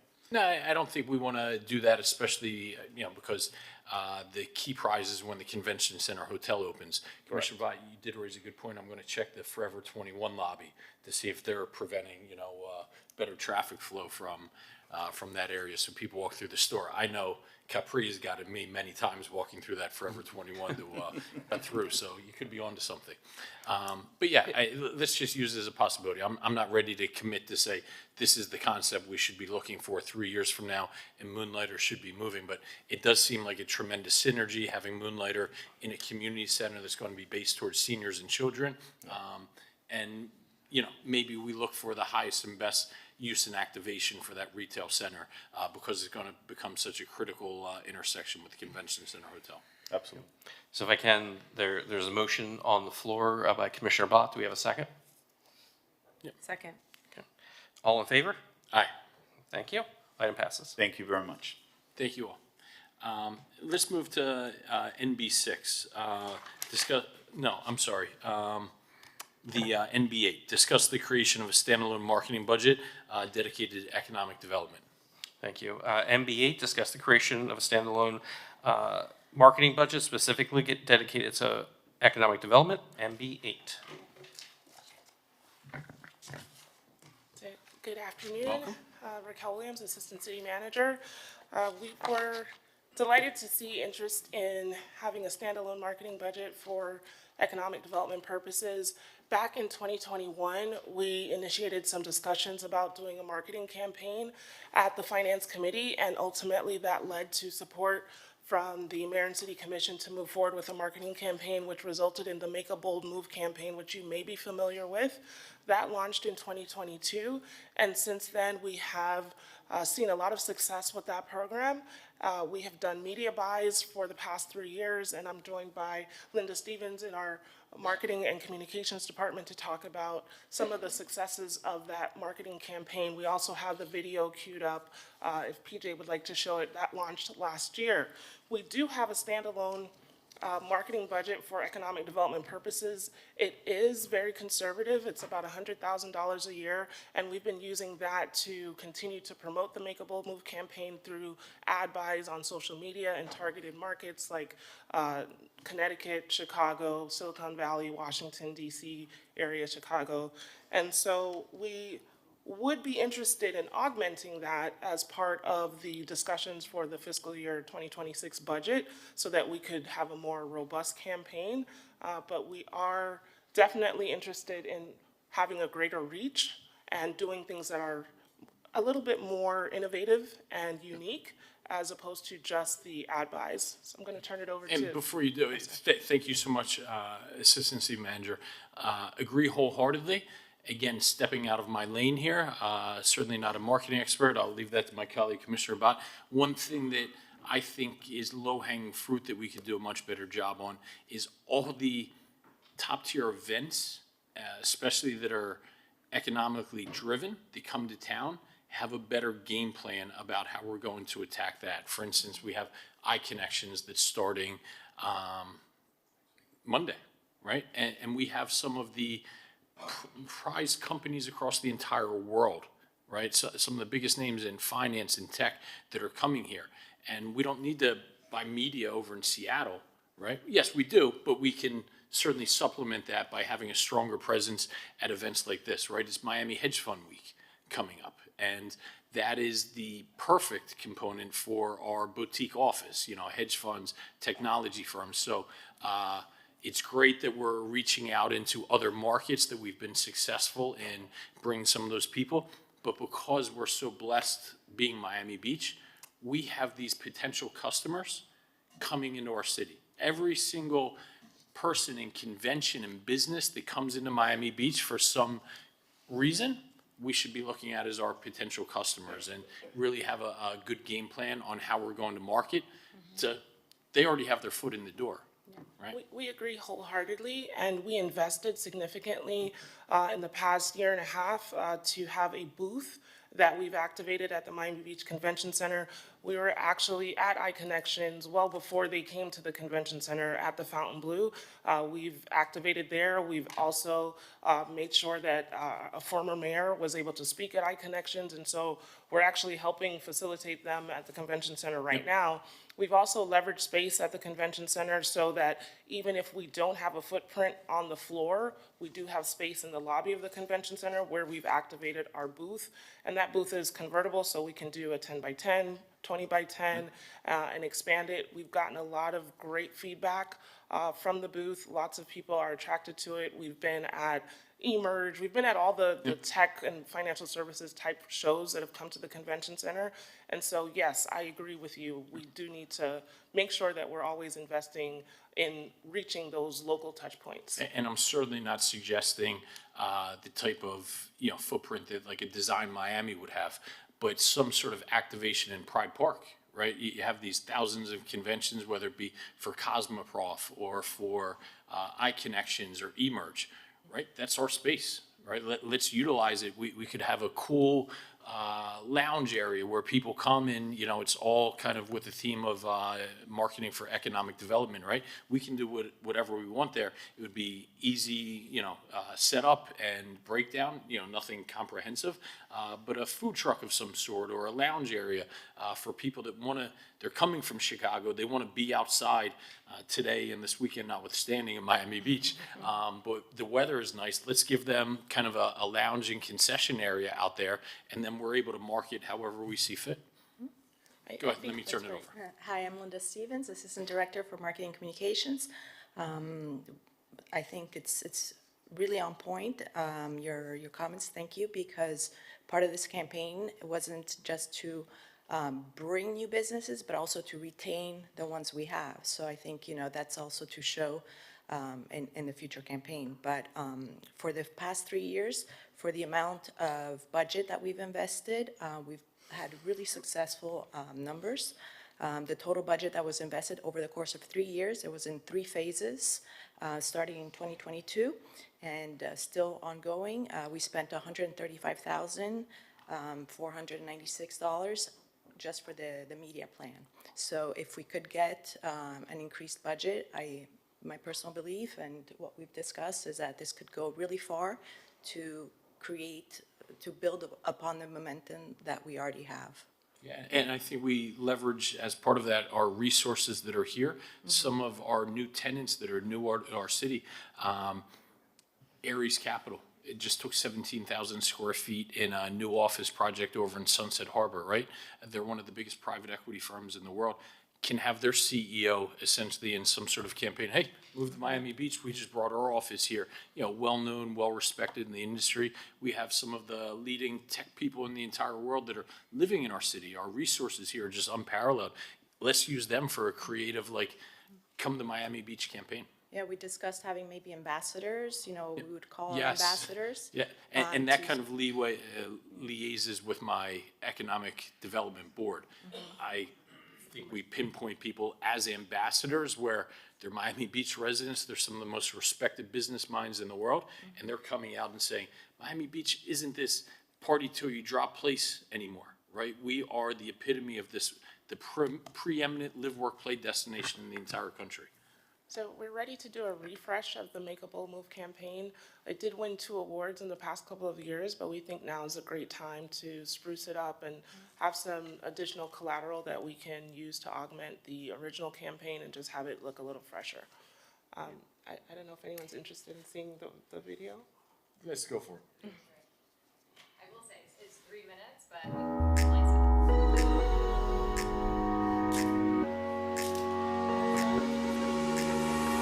Thinking of moving your business to Miami Beach? We know that business is about the numbers. Let's talk about why you should move your business to Miami Beach by the numbers. Miami Beach has 365 days of this. We have over 2 million square feet of office space to meet your needs. When it's time to leave the office, you'll be less than a 10-minute walk to one of our parks or green spaces. Or even less time if you go by this or this.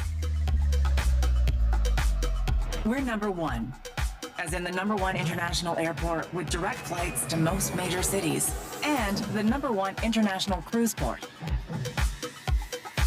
We're also home to a world-class public arts collection valued at over $20 million.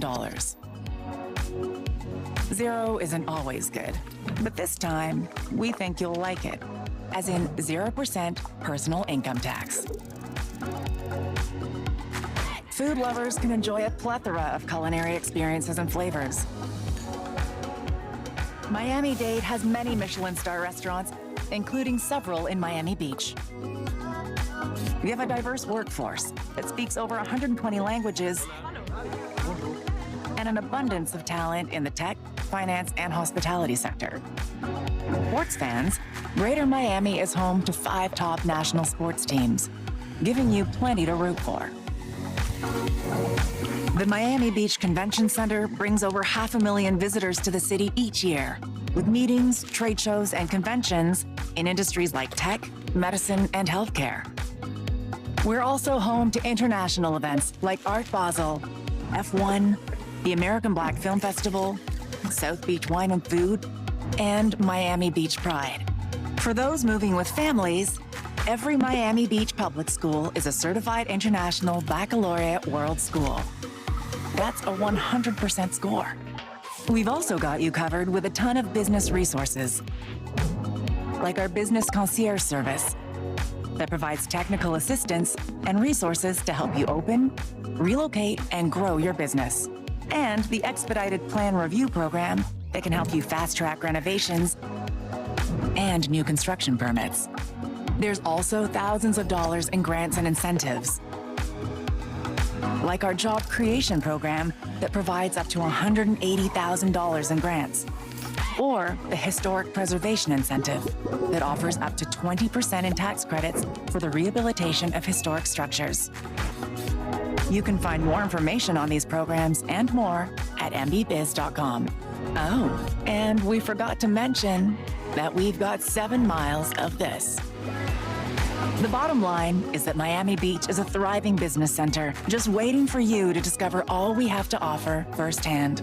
So, the only number we're missing is how many days until you make a bold move.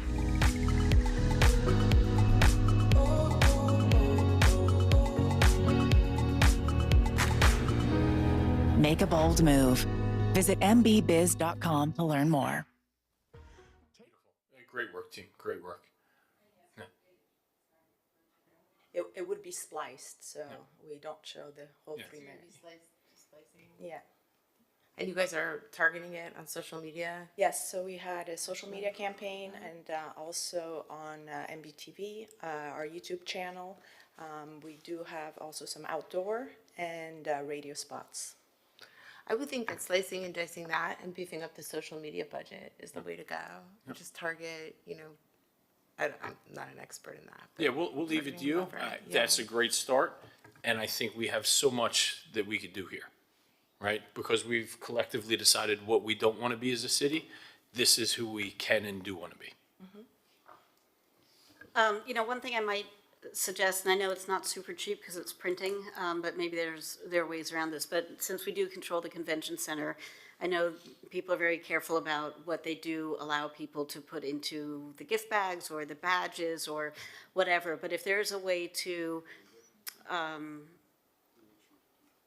require, to some degree, anybody who uses our convention center for a convention as opposed to something that's not business oriented, to have a QR code on it or a sticker or something colorful or an insert or a flyer of some sort, like, this could be your office view with a picture of the beach or something with a QR code. So it doesn't have to be big necessarily, but it hits not just the people who are the giant decision makers. It might be people who have small businesses who are coming to the convention as visitors to buy for the year or, whatever. So it's reaching out to a different demographic in a relatively low cost. I mean, I do love the idea of having a thing across the street from the convention center, like this could be your lunch spot, when you walk from the office or something. I think that's a great idea.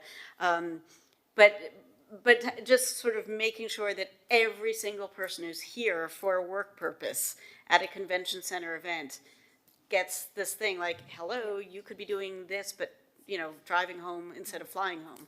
As So- of December, we also put the kiosks at the Miami Beach Convention Center. So we are there with a QR code and the website, but it's a great idea to even amplify it. Yeah, because the thing with kiosks is by the time you leave, you're like, you oh my walk God, I'm by not it. stopping anyplace else. Or you don't even see it because you're coming in a different door, or, it doesn't necessarily, you don't think it applies to you. But if it's something that's in your packet or on your badge, you're gonna look at it at some point and be like, oh, I don't need to be in Peoria when it's, February, so. We can definitely speak to our partners, OVG 360, as they negotiate agreements for the various events, as well as the GMCVB. Maybe that's something that could be incorporated for certain events. And can we kind of tie this in with the, without too much discussion, just given time, the Economic Development Board? Well, just to put some closure on this Yep. one, is the committee recommending augmenting our budget to allow for more Yes. ad buys? So, so if I can, so I think this one would be the returning the commission with a favorable recommendation to consider an enhanced economic development marketing budget during the upcoming FY26 budget process. So And that's hopefully for you there, you could see the good ROI that's associated with this spend. at the end of the day, that'll be the commission's decision on whatever money might be available in the upcoming budget. Who would be making that? Can I make a motion? I believe so, unless the city attorney says the chair can't. No, you cannot. I'll make it, you can second it. But he can second, is that correct? I can second. Yes. Yeah. You would like to Yes. second? Yeah. All in favor? Aye. Aye. Item passes 3-0. And then MB6, discuss the establishment of a private sector economic development board, MB6. Yeah, and this, it's along the lines of ambassadors and just people that are experts in this field that live here in Miami Beach, that are the preeminent leaders. I often think that we just have, because of how iconic our city is, that we have these unprecedented resources that just about no other city in America has at our disposal. Let's get some of those people involved. I know, all the boards, resources and things like that. I want the caliber of people to be on this board, that an economic development team is volunteering to stay till 10 o'clock at night just to give a chance to work with these people, right? Like that's the caliber of people that we have in our city that, Tamika, I know you're laughing because you're like, you know what, let's make it 11 p.m.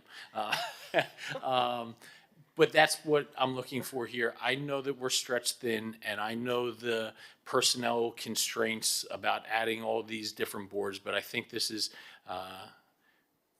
you get that ROI on this, and this is going to be the type of board where your team is going above and beyond because they want to get involved just for the chance to work with this caliber and echelon of individuals that we have living in our city. So, Chair, we are very excited about this opportunity to add a resource. We would consider this a resource to augment the economic development team. The caliber of individuals we're looking at, hopefully CEOs or other C-suite professionals, board directors, visionary entrepreneurs. We would like to have a format where we can collaborate and liaise with these types of individuals in a very constructive way. And so we view this as an opportunity. Yes, there are some staffing concerns, but I know that your office has offered to provide staff support in addition to what the economic development team would be able to do. So we're looking forward to that opportunity. We have some suggestions for how this board could be put together. We want to make sure that there's enough representation amongst the various industries that we either have here or we want to have more of. We think that perhaps each member of the commission could appoint one person and maybe two additional people at large, so that we'd have a 9-member board, if that would be something that you desire. We're looking at potentially a 2-year initial term for this committee or this board, just to measure effectiveness, to see if this is working, because I think there's been an iteration of this in the past that it didn't really materialize in the way that anyone expected. And so perhaps setting some measurable goals for this committee, maybe coming up with a initiative that we could implement. We definitely foresee that they could give us some policy recommendations, as well as those opportunities for liaising with members of industry, providing testimonials, giving us industry insights that we're not aware of because we're simply not within those industries ourselves. So we look forward to this. We think that it's a great opportunity with the help of your office. I think we can stretch our economic development staff resources so that this group can help us spread the word about Miami Beach. Yeah, I'll provide whatever you need from myself and from our office as well. We're excited about this. So if I may, I think your motion or someone's motion might be to return to commission with a favorable recommendation to establish a private sector economic development board as presented. If anyone wants to take that motion. I'll move it. Yeah. I'll second. Okay. All in favor? Aye. Aye. Thank you. Motion passes. Next, we'll hear the NB19 discuss funding for a comprehensive infrastructure study for North Beach. Vice Mayor Bott. NB19. Discuss funding for comprehensive infrastructure study for North Beach. NB19. Yeah, so I was a little shocked to learn that we had never done this in a holistic, comprehensive way for North Beach.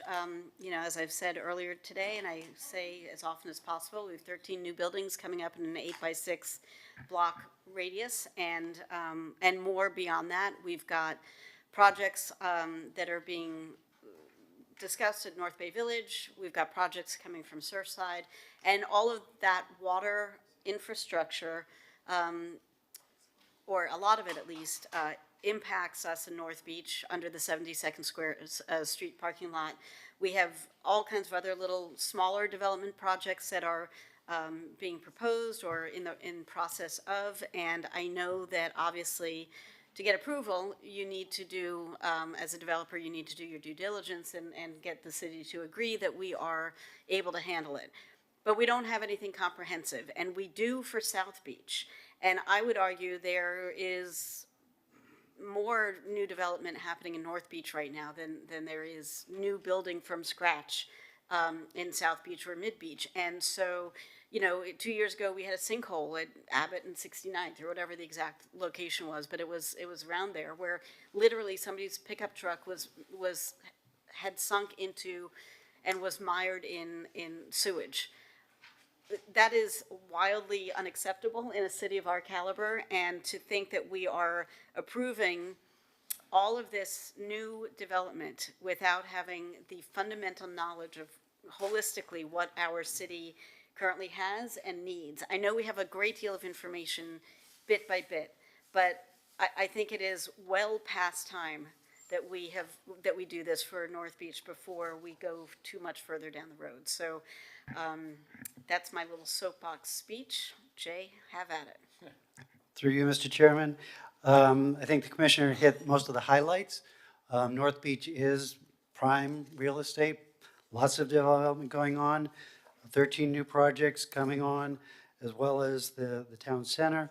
When new projects come on, there's a individual look at that project and will it fit into the system? Can the systems handle it? Can it provide water? Can it accept wastewater? And how does it fit into the fabric of the infrastructure? In addition, wastewater from satellite cities to the north, Bay Harbor Village, Bal Harbor, Surfside, all come through North Beach, and that wastewater continues through the city. So anything that is going to increase those wastewater flows from those communities is going to end up going through the city's pipes, so we need to be cognizant of that. A study was done in South Beach, a very comprehensive study, which allowed the ability to understand what the systems could take, and if something were coming online in a specific location, was the infrastructure not only there, but in the rest of the area able to accept that demand. In the case of North Beach, we currently do not have that analysis, that modeling tool, and everything is looked at one by one. So the administration is in support of, such an activity. There is a cost provided there in the memo in the tune of $400,000. So I'm here to answer any questions you may have. I'll move it. So this would be as the item is as presented, to return the commission with a favorable recommendation and consider funding a comprehensive infrastructure study for North Beach during the FY26 budget process. Yep. Commissioner Bott made the motion, Commissioner Rosa Gonzalez seconded. All in favor? Aye. Thank you. Item passes, thank you. I just have one question. There's 13 tall buildings coming?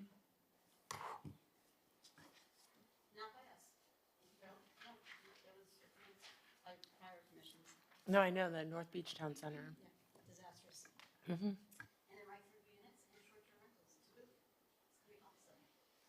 Is there any way that we can make them pay for this? Um, Is there any possible way that as part of getting your building permit, you need to contribute to a fund that will pay for this? I mean, I feel like we're doing this for Right. them, right? Through you, well, Mr. no, we're doing it for us. Through you, Mr. Chairman, when these developments are proposed, they do pay for a review of what they're putting in. Whether the city does the analysis and they pay for it, or they have a consultant that prepares that analysis and we review it. There is nothing presently as far as preparing a comprehensive look where the, future developers would pay into it. I don't know that that's something that it's beyond Public Works to be able to tell you that that can come to play. The other thing that wasn't mentioned was, if there's a thought that we want to modify the FAR in North Beach, then clearly something like this really should be done, but who pays for that? Is that something that, future development would pay or city would pay? At the end of the day, it's protecting our infrastructure. Yeah, I mean, it would be much more costly, I think, to have to do massive emergency repairs on major sewer lines if something went terribly wrong a couple of times, or even once. And, I'm a big fan, as you guys know, of measure twice and cut once, and didn't have, yeah, I don't know, you've never heard me say that? Gee, shocking. But, the fact that we've gotten so far down the line of approving all this development work without having this information so that we can actually know what can go where, I find, bordering on irresponsible. And so I think I like the idea of trying to figure out the source of funding if we can, but I don't want that to hold anything up. I don't know if Raquel's still here, but maybe there's a possibility. Oh, there you are. Hi, right in front of my nose. Maybe there's a possibility. I don't know if CRA funds can cover this sort of thing, because a lot of the development is right within that the CRA perimeter. So maybe that's an option.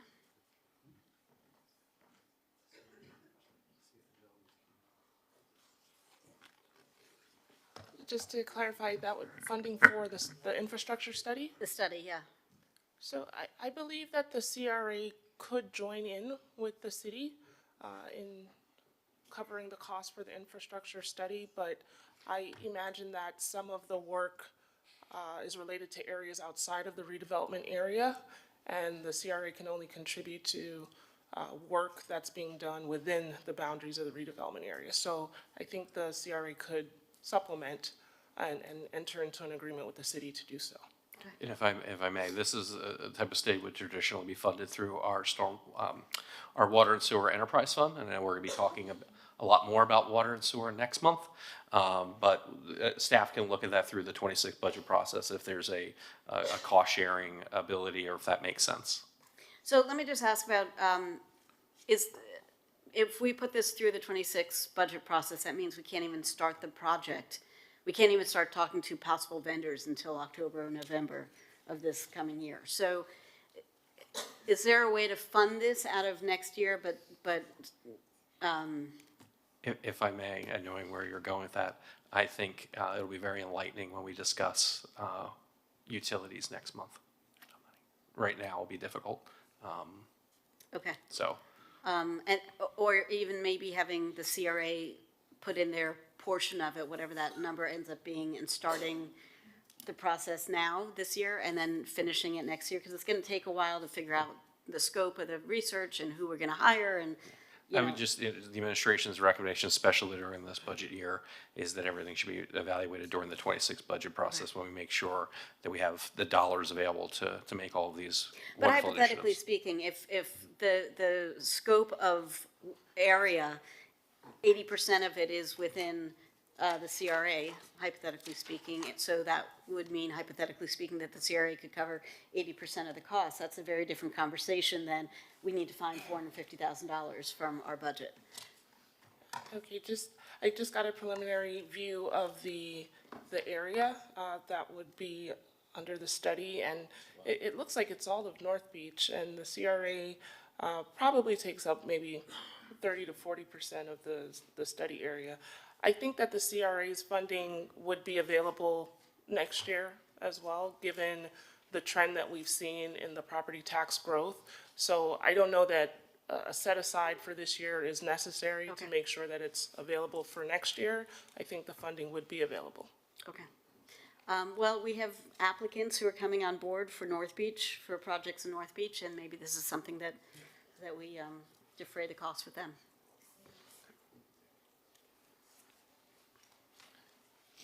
Excellent, thank you. Going to at Did least. we vote on that? I believe so. I'm sorry? Yeah. Did we vote on that? Yes, the Okay. vote is closed. Thanks. Yeah. Thank you. Going to try and get to at least two more items. Commissioner Rose and Gonzalez, I know Washington Avenue has been a focus of you, have a lot of passion about it, so let's get to C4C. I'm sorry, which item? OB1? OB1, discuss beautifying Washington Avenue by enhancing lighting and streetscaping on Washington Avenue, OB1. I'm sorry, I have to say into the record, Obi-Wan Kenobi. Thank you. So noted. Thanks, Jason. Okay, so we've been working on what can we do to beautify Washington Avenue. We have this item here. By the way, the trees were wrapped and they look better. They actually look really nice. I don't know if you've seen it. They upgraded it. I'm glad you guys supported it. I think it really, you really did a nice job. And hopefully they're the kind of lights that change colors too. That's what they said. Unfortunately, no.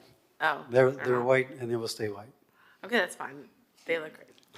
Okay, we have three options. Okay, we have three options. The red sidewalks are $1,500. The exposed shell specialty concrete is $1,500,000 for just the red concrete. The specialty shells are $1.9 million. Stamped specialty sidewalks $1.7 million. The $1.9 million, almost $2 million, is what I would choose, because I think that when you go to major, first of all, it's the GO bond money for Washington Avenue, correct? That is correct. Okay. I would pick the nicer material because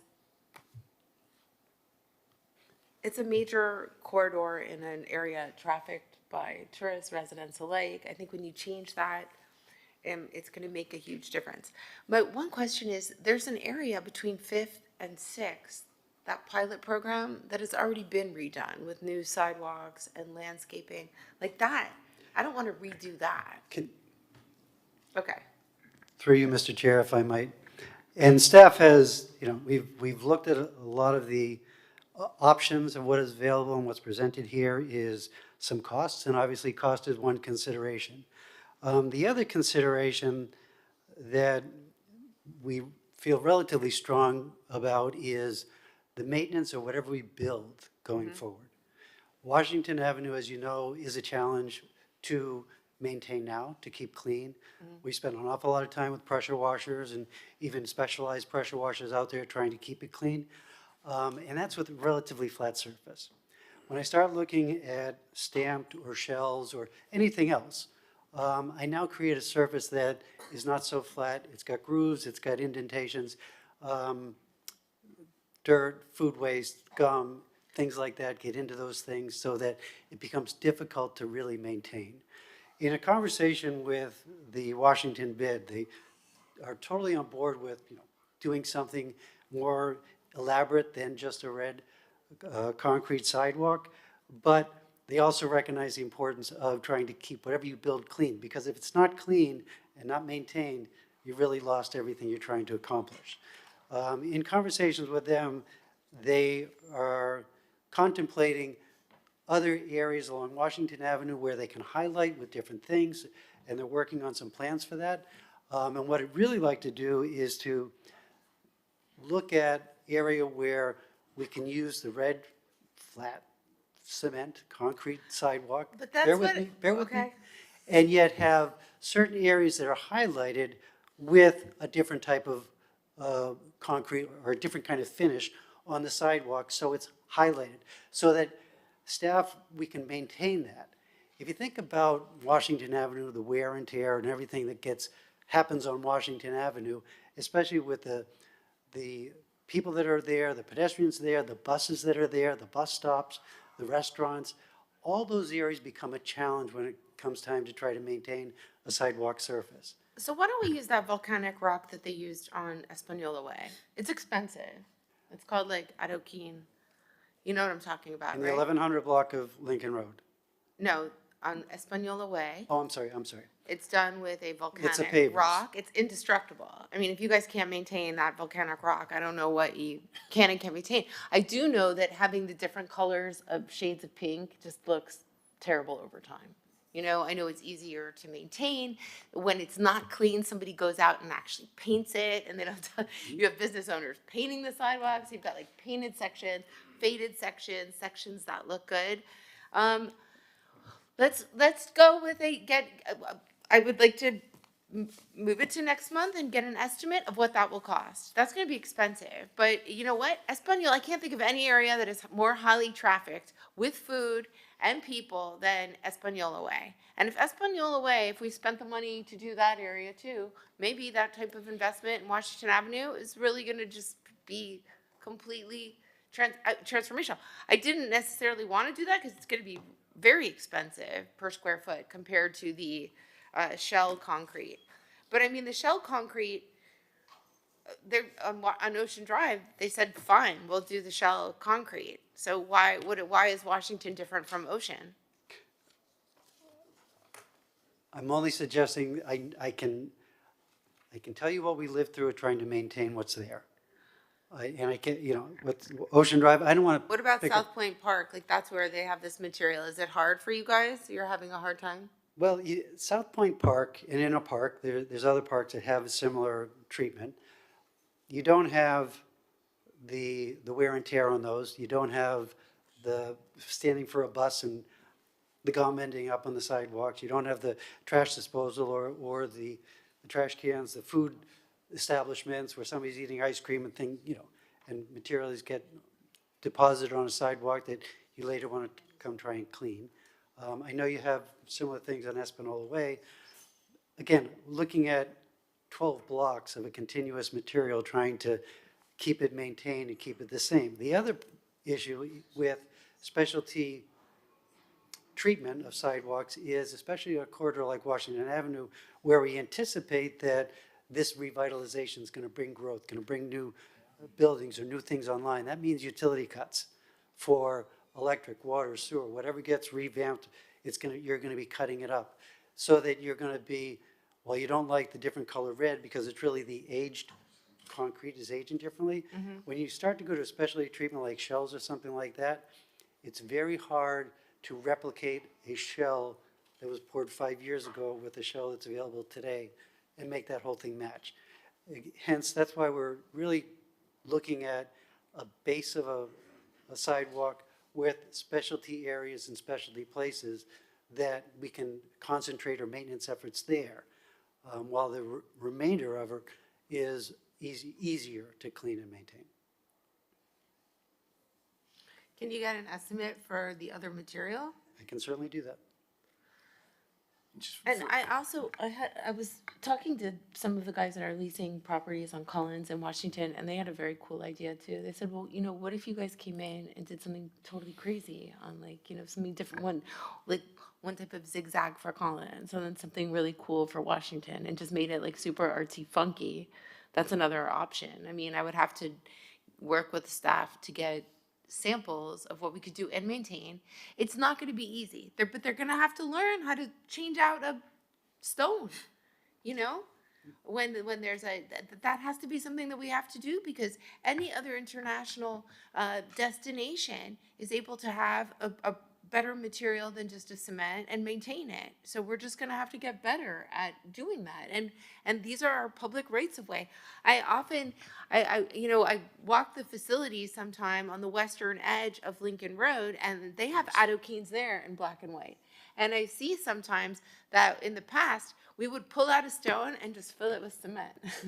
But we stopped doing that now. And I think they've gotten really good in facilities after we walked it several times of actually removing a stone and putting back a stone. So, I mean, it's just a question of learning how, you know? I understand that we're stretched, but if we need to add more people to, in my opinion, the boots on the ground staff that we have that are doing this type of maintenance are where we need more. Do you know what I mean? Like, that is key, because, you know, you can add another person to economic development, but if the streets don't look good, nobody's going to want to come here to do our businesses. And we've seen the power of 2 gum machines, 2, okay, and what that's done. And they don't have enough crews. They still don't have enough cleaning, and facilities needs. I just don't think would it be the sidewalks are public works and not facilities. As it stands right now, that is correct. And you couldn't hire people within public works, like have just people that do nothing but maintain specialty sidewalks that we create, so that when there is a problem, instead of just getting a plop of cement, they actually replace a stone. Like, they've been doing a good job on who's in charge. So Lincoln Road is facilities, right? And you guys, why is Lincoln Road facilities but Washington Avenue is not? Sidewalk versus what? The typical sidewalk throughout the city is maintained by Public Works. Sanitation Division is responsible for cleaning the pressure washers and the like, as well as the trash receptacles that are there. So facilities already has experience with the adoquine, right? You guys have been changing them out. And at first you were not very good at it, but now you're getting better, right? If you're talking about the stones, the Pedra Portuguesa on 1100 block? Yeah, yeah. Yes. So actually Public Works is handling that now, unfortunately. But we've actually addressed that by projects. It's very costly to reinstall those stones, and we do it in portions. That's how we've been addressing it. And if I may, through you, do you know what you spent in the last year on the maintenance of those? Just for one project, and it was a small section, it was $200,000. 200,000 Yeah. for one section of Lincoln Road? One small section One small of section of one 1100 block. Maybe we're better off doing like a natural stone, because that stuff is indestructible. I think it's much. And this is where I'll come in out of my lane again. I don't know. Well, I'm just yeah. trying to figure, No, you know, yeah. this is what we're supposed to do at Yeah, committee. no, of course. Yeah. Over on South Miami Avenue, and I bring this up, we could all share anecdotal things, but that is in front of Mary Brickell Village is probably the most highly pedestrianized area in the U.S. outside of Chicago and New York. Beautiful. And it looks beautiful all of the time. I don't know if it's because they have people cleaning with a toothbrush night and day, or it's because of the material that is used, but it's so highly pedestrianized, so much foot traffic, and it maintains this beautification. Would just respectfully ask if you just kind of do some cursory inquiries about what type of material they use, whether that's a better solution or not. And if I might, you know, Commissioner Rosen-Gonzalez, I liked your idea of differentiating the avenues by the way the sidewalks are treated. And I know we're very attached to our red sidewalks, for better or for worse, right? I mean, we've done walkthroughs in North Beach where we're like, oh my God, every square foot is a different shade. And, you know, the business owners who are trying to do the right thing paint it, and it looks terrible because it wears unevenly, and they're not even supposed to be painting it. Like, the whole thing is a mess. And I think you know, and there's a lot of resistance to getting rid of the red sidewalks because the historic, you know, rolling out the red carpet for visitors, which everybody loves. But maybe there's a way to evolve it. And by that I mean, maybe there's a way to think creatively about having inlays along the sidewalks. So, you know, in Brazil, obviously, so in Rio, you've got the Burley Marks sidewalks along Ipanema, and those are hand-set little stones. But in the sidewalks across from the Perez Museum, you still have Burley Marks sidewalks, but those are, I don't believe they're inset stones, but they have striations of color. It's a design, right? So could we start using red cement as portions of design elements? So you're still continuing the historic aspect of rolling out the red carpet, but it's not this giant stretch that wears unevenly. We could maybe create the design so that the red actually goes in the lower traffic parts of the sidewalk, and it's easier to maintain because it would just be chipping out that little bit, is not the entire thing. And you know, and you could do zigzags on one and stripes on another and checkerboards on a third, like whatever it is. But you know, as we're thinking of trying to do things creatively, maybe that's an option to take a look at as well. That sounds like an RFP for a private company to come in and just redo the entire sidewalk. I mean, that's like, now you've taken them to a whole nother, I mean, if I thought, I'm not opposed to what you're saying, but I would say that, could you come back in a month and let's meet before this month and next month, and I will come to the meeting, even though I'm not going to be on the committee Whoa, anymore. easy. You are still No, on So here are my items. You're still on it. You're an alternate. Oh, You're still on it. I don't think so. Okay, maybe. All right, well, whatever. I'll come to here off my item heard. Point is, could you give us 5 materials that are above and beyond what we currently have? Something, I want you to be funky and cool and go and online and Google pedestrian areas in places like Barcelona, Madrid, Mary Brickell Village. Just look at industrial materials beyond what we have, because I think we have the collective agreement that we don't like what we have. And the idea that we can't do it is not an answer that I would like us to accept. I would hope that we can. Jay, we can do this. We can get, if you need more people to only go around and change stones, then so be it. What about the material that's on the beach walk? That's the most traffic ever. What, like, we know how to maintain that, right? What is that? Like, it's concrete. paver? Concrete. It's all concrete? Yes, It's concrete There's stamps? concrete, there is pavers that are out there, yes. Pavers? It's a mixture of different materials and different pathways to create designs, yes. And we can do almost anything, right? Let's set that as the bar. I guess one of the things that, in trying to move this along, and I know that the bid is also looking at improvements to Washington Avenue to utilize that GEO bond money. And they've also got a deadline, the games that are coming in 26 or 27. So they have a deadline of what they'd like to do. And there's, you know, is a move to get this out of committee and get it to the drawing board where we can start to work with folks, get contracts lined up and get some work done.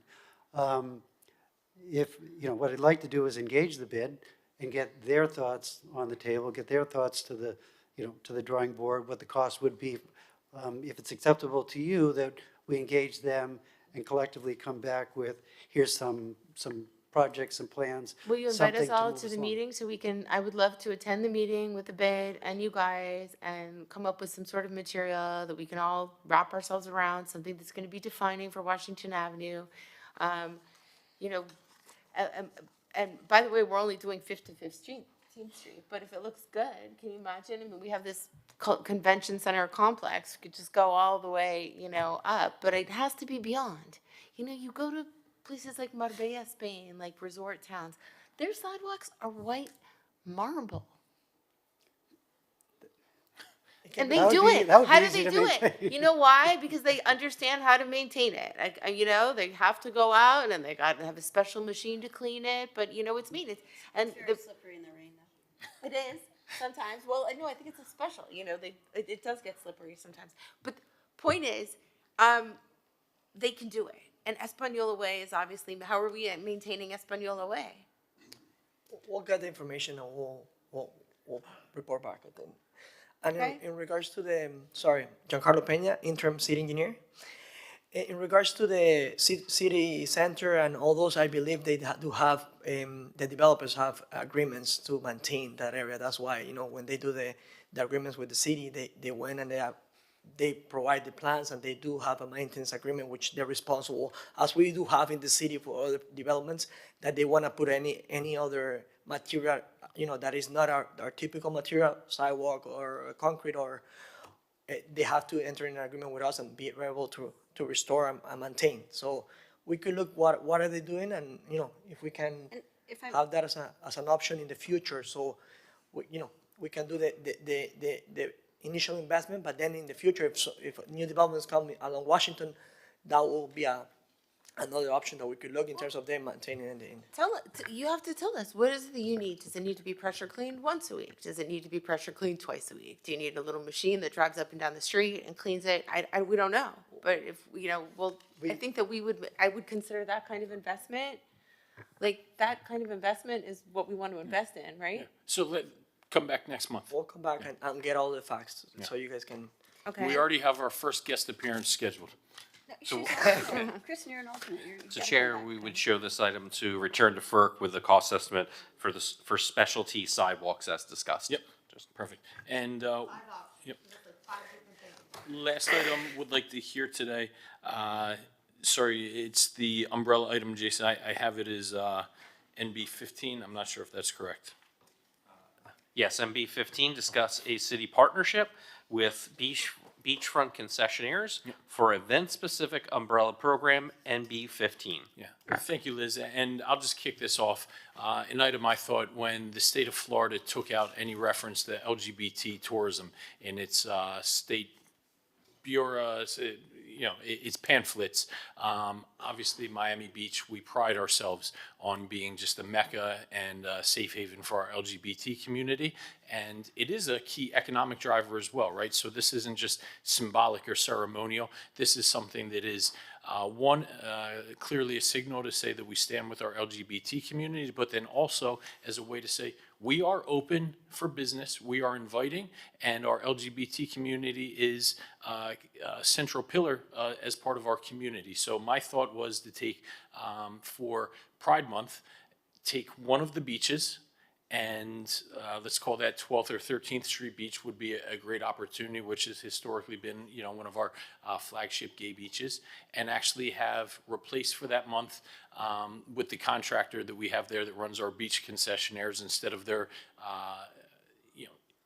usual umbrellas, we would actually have rainbow umbrellas for that. I think I'm just picturing like the aerial drone footage or views of that.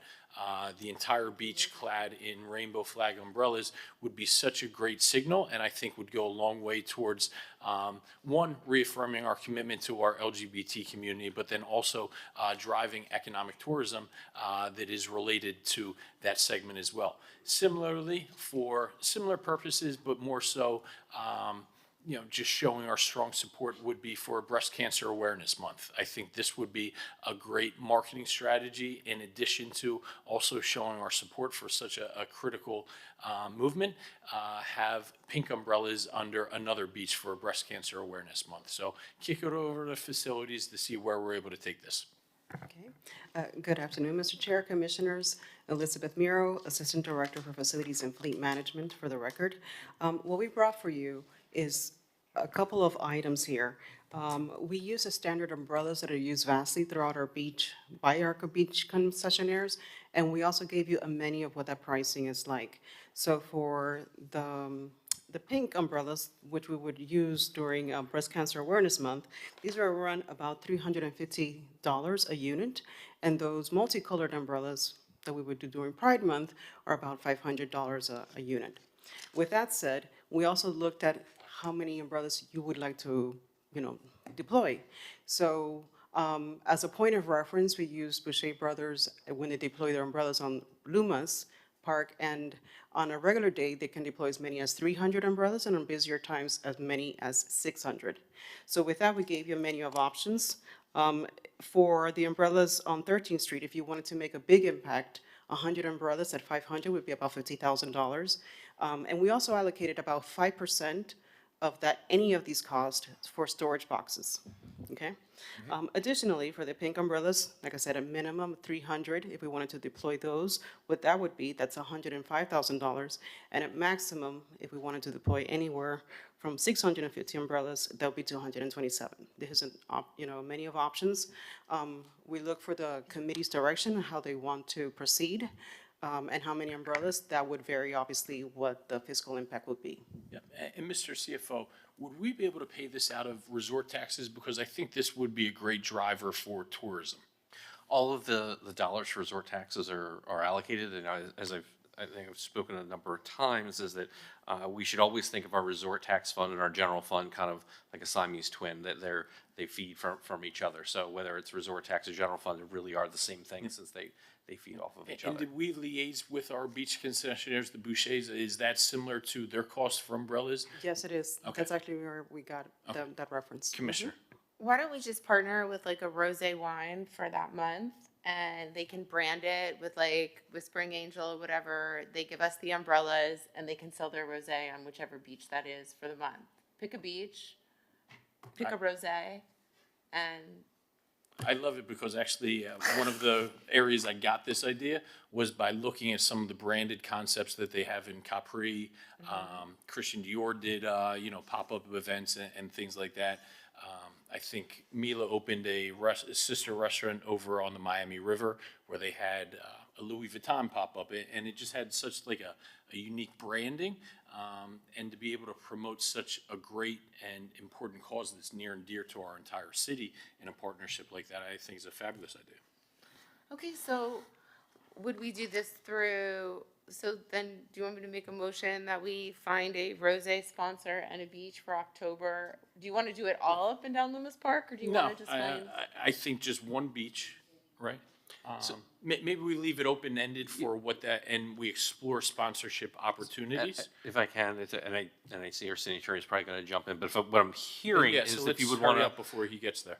No, I'm just- if you would want to return this to commission with a favorable recommendation for the administration to explore a sponsorship opportunity to implement this umbrella program, and that I don't know what department that would be, if that would be end up being communications or economic development, but that's something the administration could look at. And what But is the exploring that use- sponsorship opportunity, I don't know if that would end up being an RFP or if it ended up being something more administrative, but And I I'm see going to Rick guess wants to definitely say the something. useful life for some of these umbrellas is in the years, correct? Yes. And if we're only using them for 1 month out of the year, these have a useful depreciation life of 10, 15 years. So while we'll have that upfront cost, this is something that we'll have on a yearly basis. So I'll ask, are we able to amortize that cost? Well, I think that would be through the sponsorship program. I think if the concept is for the city to explore working with a third-party vendor, whoever they may be, to sponsor, a branded one, whether it be a pink or it end up being a rainbow with a vendor, a rosé might be there. But Or I think maybe that would if be they're- part of the negotiated contract to this sponsorship would be 3 years, and that would be the life of the umbrellas. Or maybe if they're able to sell, our concessionaires are able to sell rosé on that beach, Well, that's they the can use idea. that to pay, right? I mean, That's the idea. We pick a beach. We make October Breast Cancer Awareness Month. We make it the pink beach, and we have they can sell pink. Or I guess like find a rosé company or a pink champagne company, and you sell that and get the pink umbrellas. I think if the And we co-brand Miami Beach. We'll try co-brand Miami Beach, Boucher, and Whispering Angel. If or I can, so whatever it might be. if this goes back to commission and they endorse the idea, they have the administration explore a sponsorship opportunity, I would see the administration more than likely, that's where I asked Rick to jump in, would have to come back to commission probably to endorse that contract or an RFP or an ITN or whatever that concept would be. So commission would have at least two bites of the apple. One, endorsing the concept so staff would do work, and then what the actual. That's correct, Jason. Thank you. And the only thing, that's a great idea.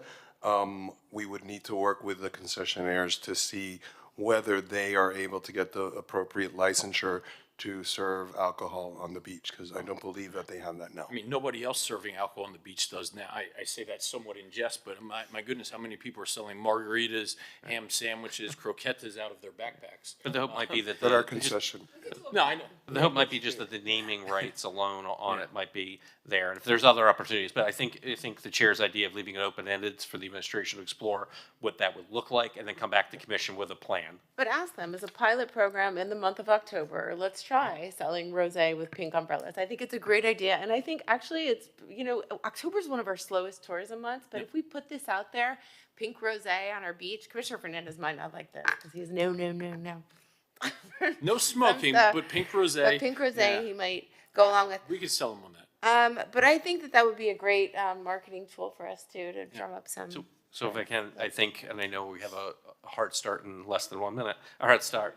Return to commission with a favorable recommendation to direct the administration to explore sponsorship opportunity for a specialty umbrella program. Leave it open-ended. Yes, however, I would like to move forward with this initiative, even if we're not able to thread that needle on the sponsorship. We can find funding, prioritize.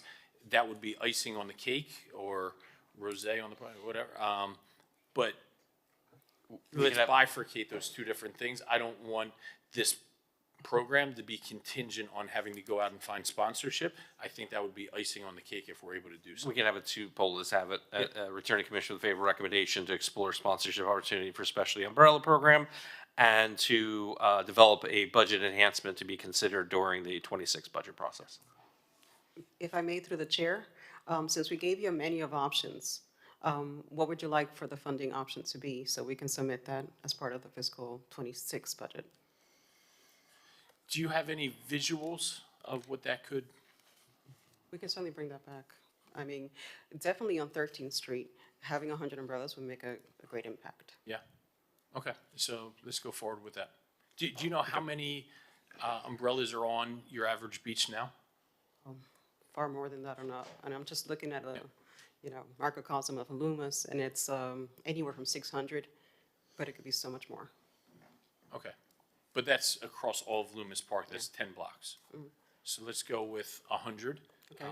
Because this won't be across all of Loomis Park, this will be, one block specific. Okay.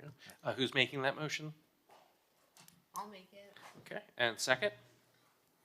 It's your baby, second. The second. All in favor? Aye. Aye. Motion passes. By the way, you will find that sponsor, because somebody approached us once, but we didn't have something cool to tie it to, like breast cancer awareness. And we could make whatever the sponsor is donate, a certain amount to breast cancer awareness. Because I know the city raises money and puts a lot of capital into, raising money for breast cancer. We'll be able to have Pilates activations, yoga activations, aloe could help. Yeah, so I think there's endless possibilities. All right, let's take a picture before. Yeah. The final countdown. I'm proud to serve with both of you. You should be. 2, and 3. Great finals. There you go. Thank you. Chris and Chuck, though, I'm like 99.9% sure you're the alternate, so you're stuck with us. Yes. Okay, we'll show the meeting adjourned. Thank you. Thank you.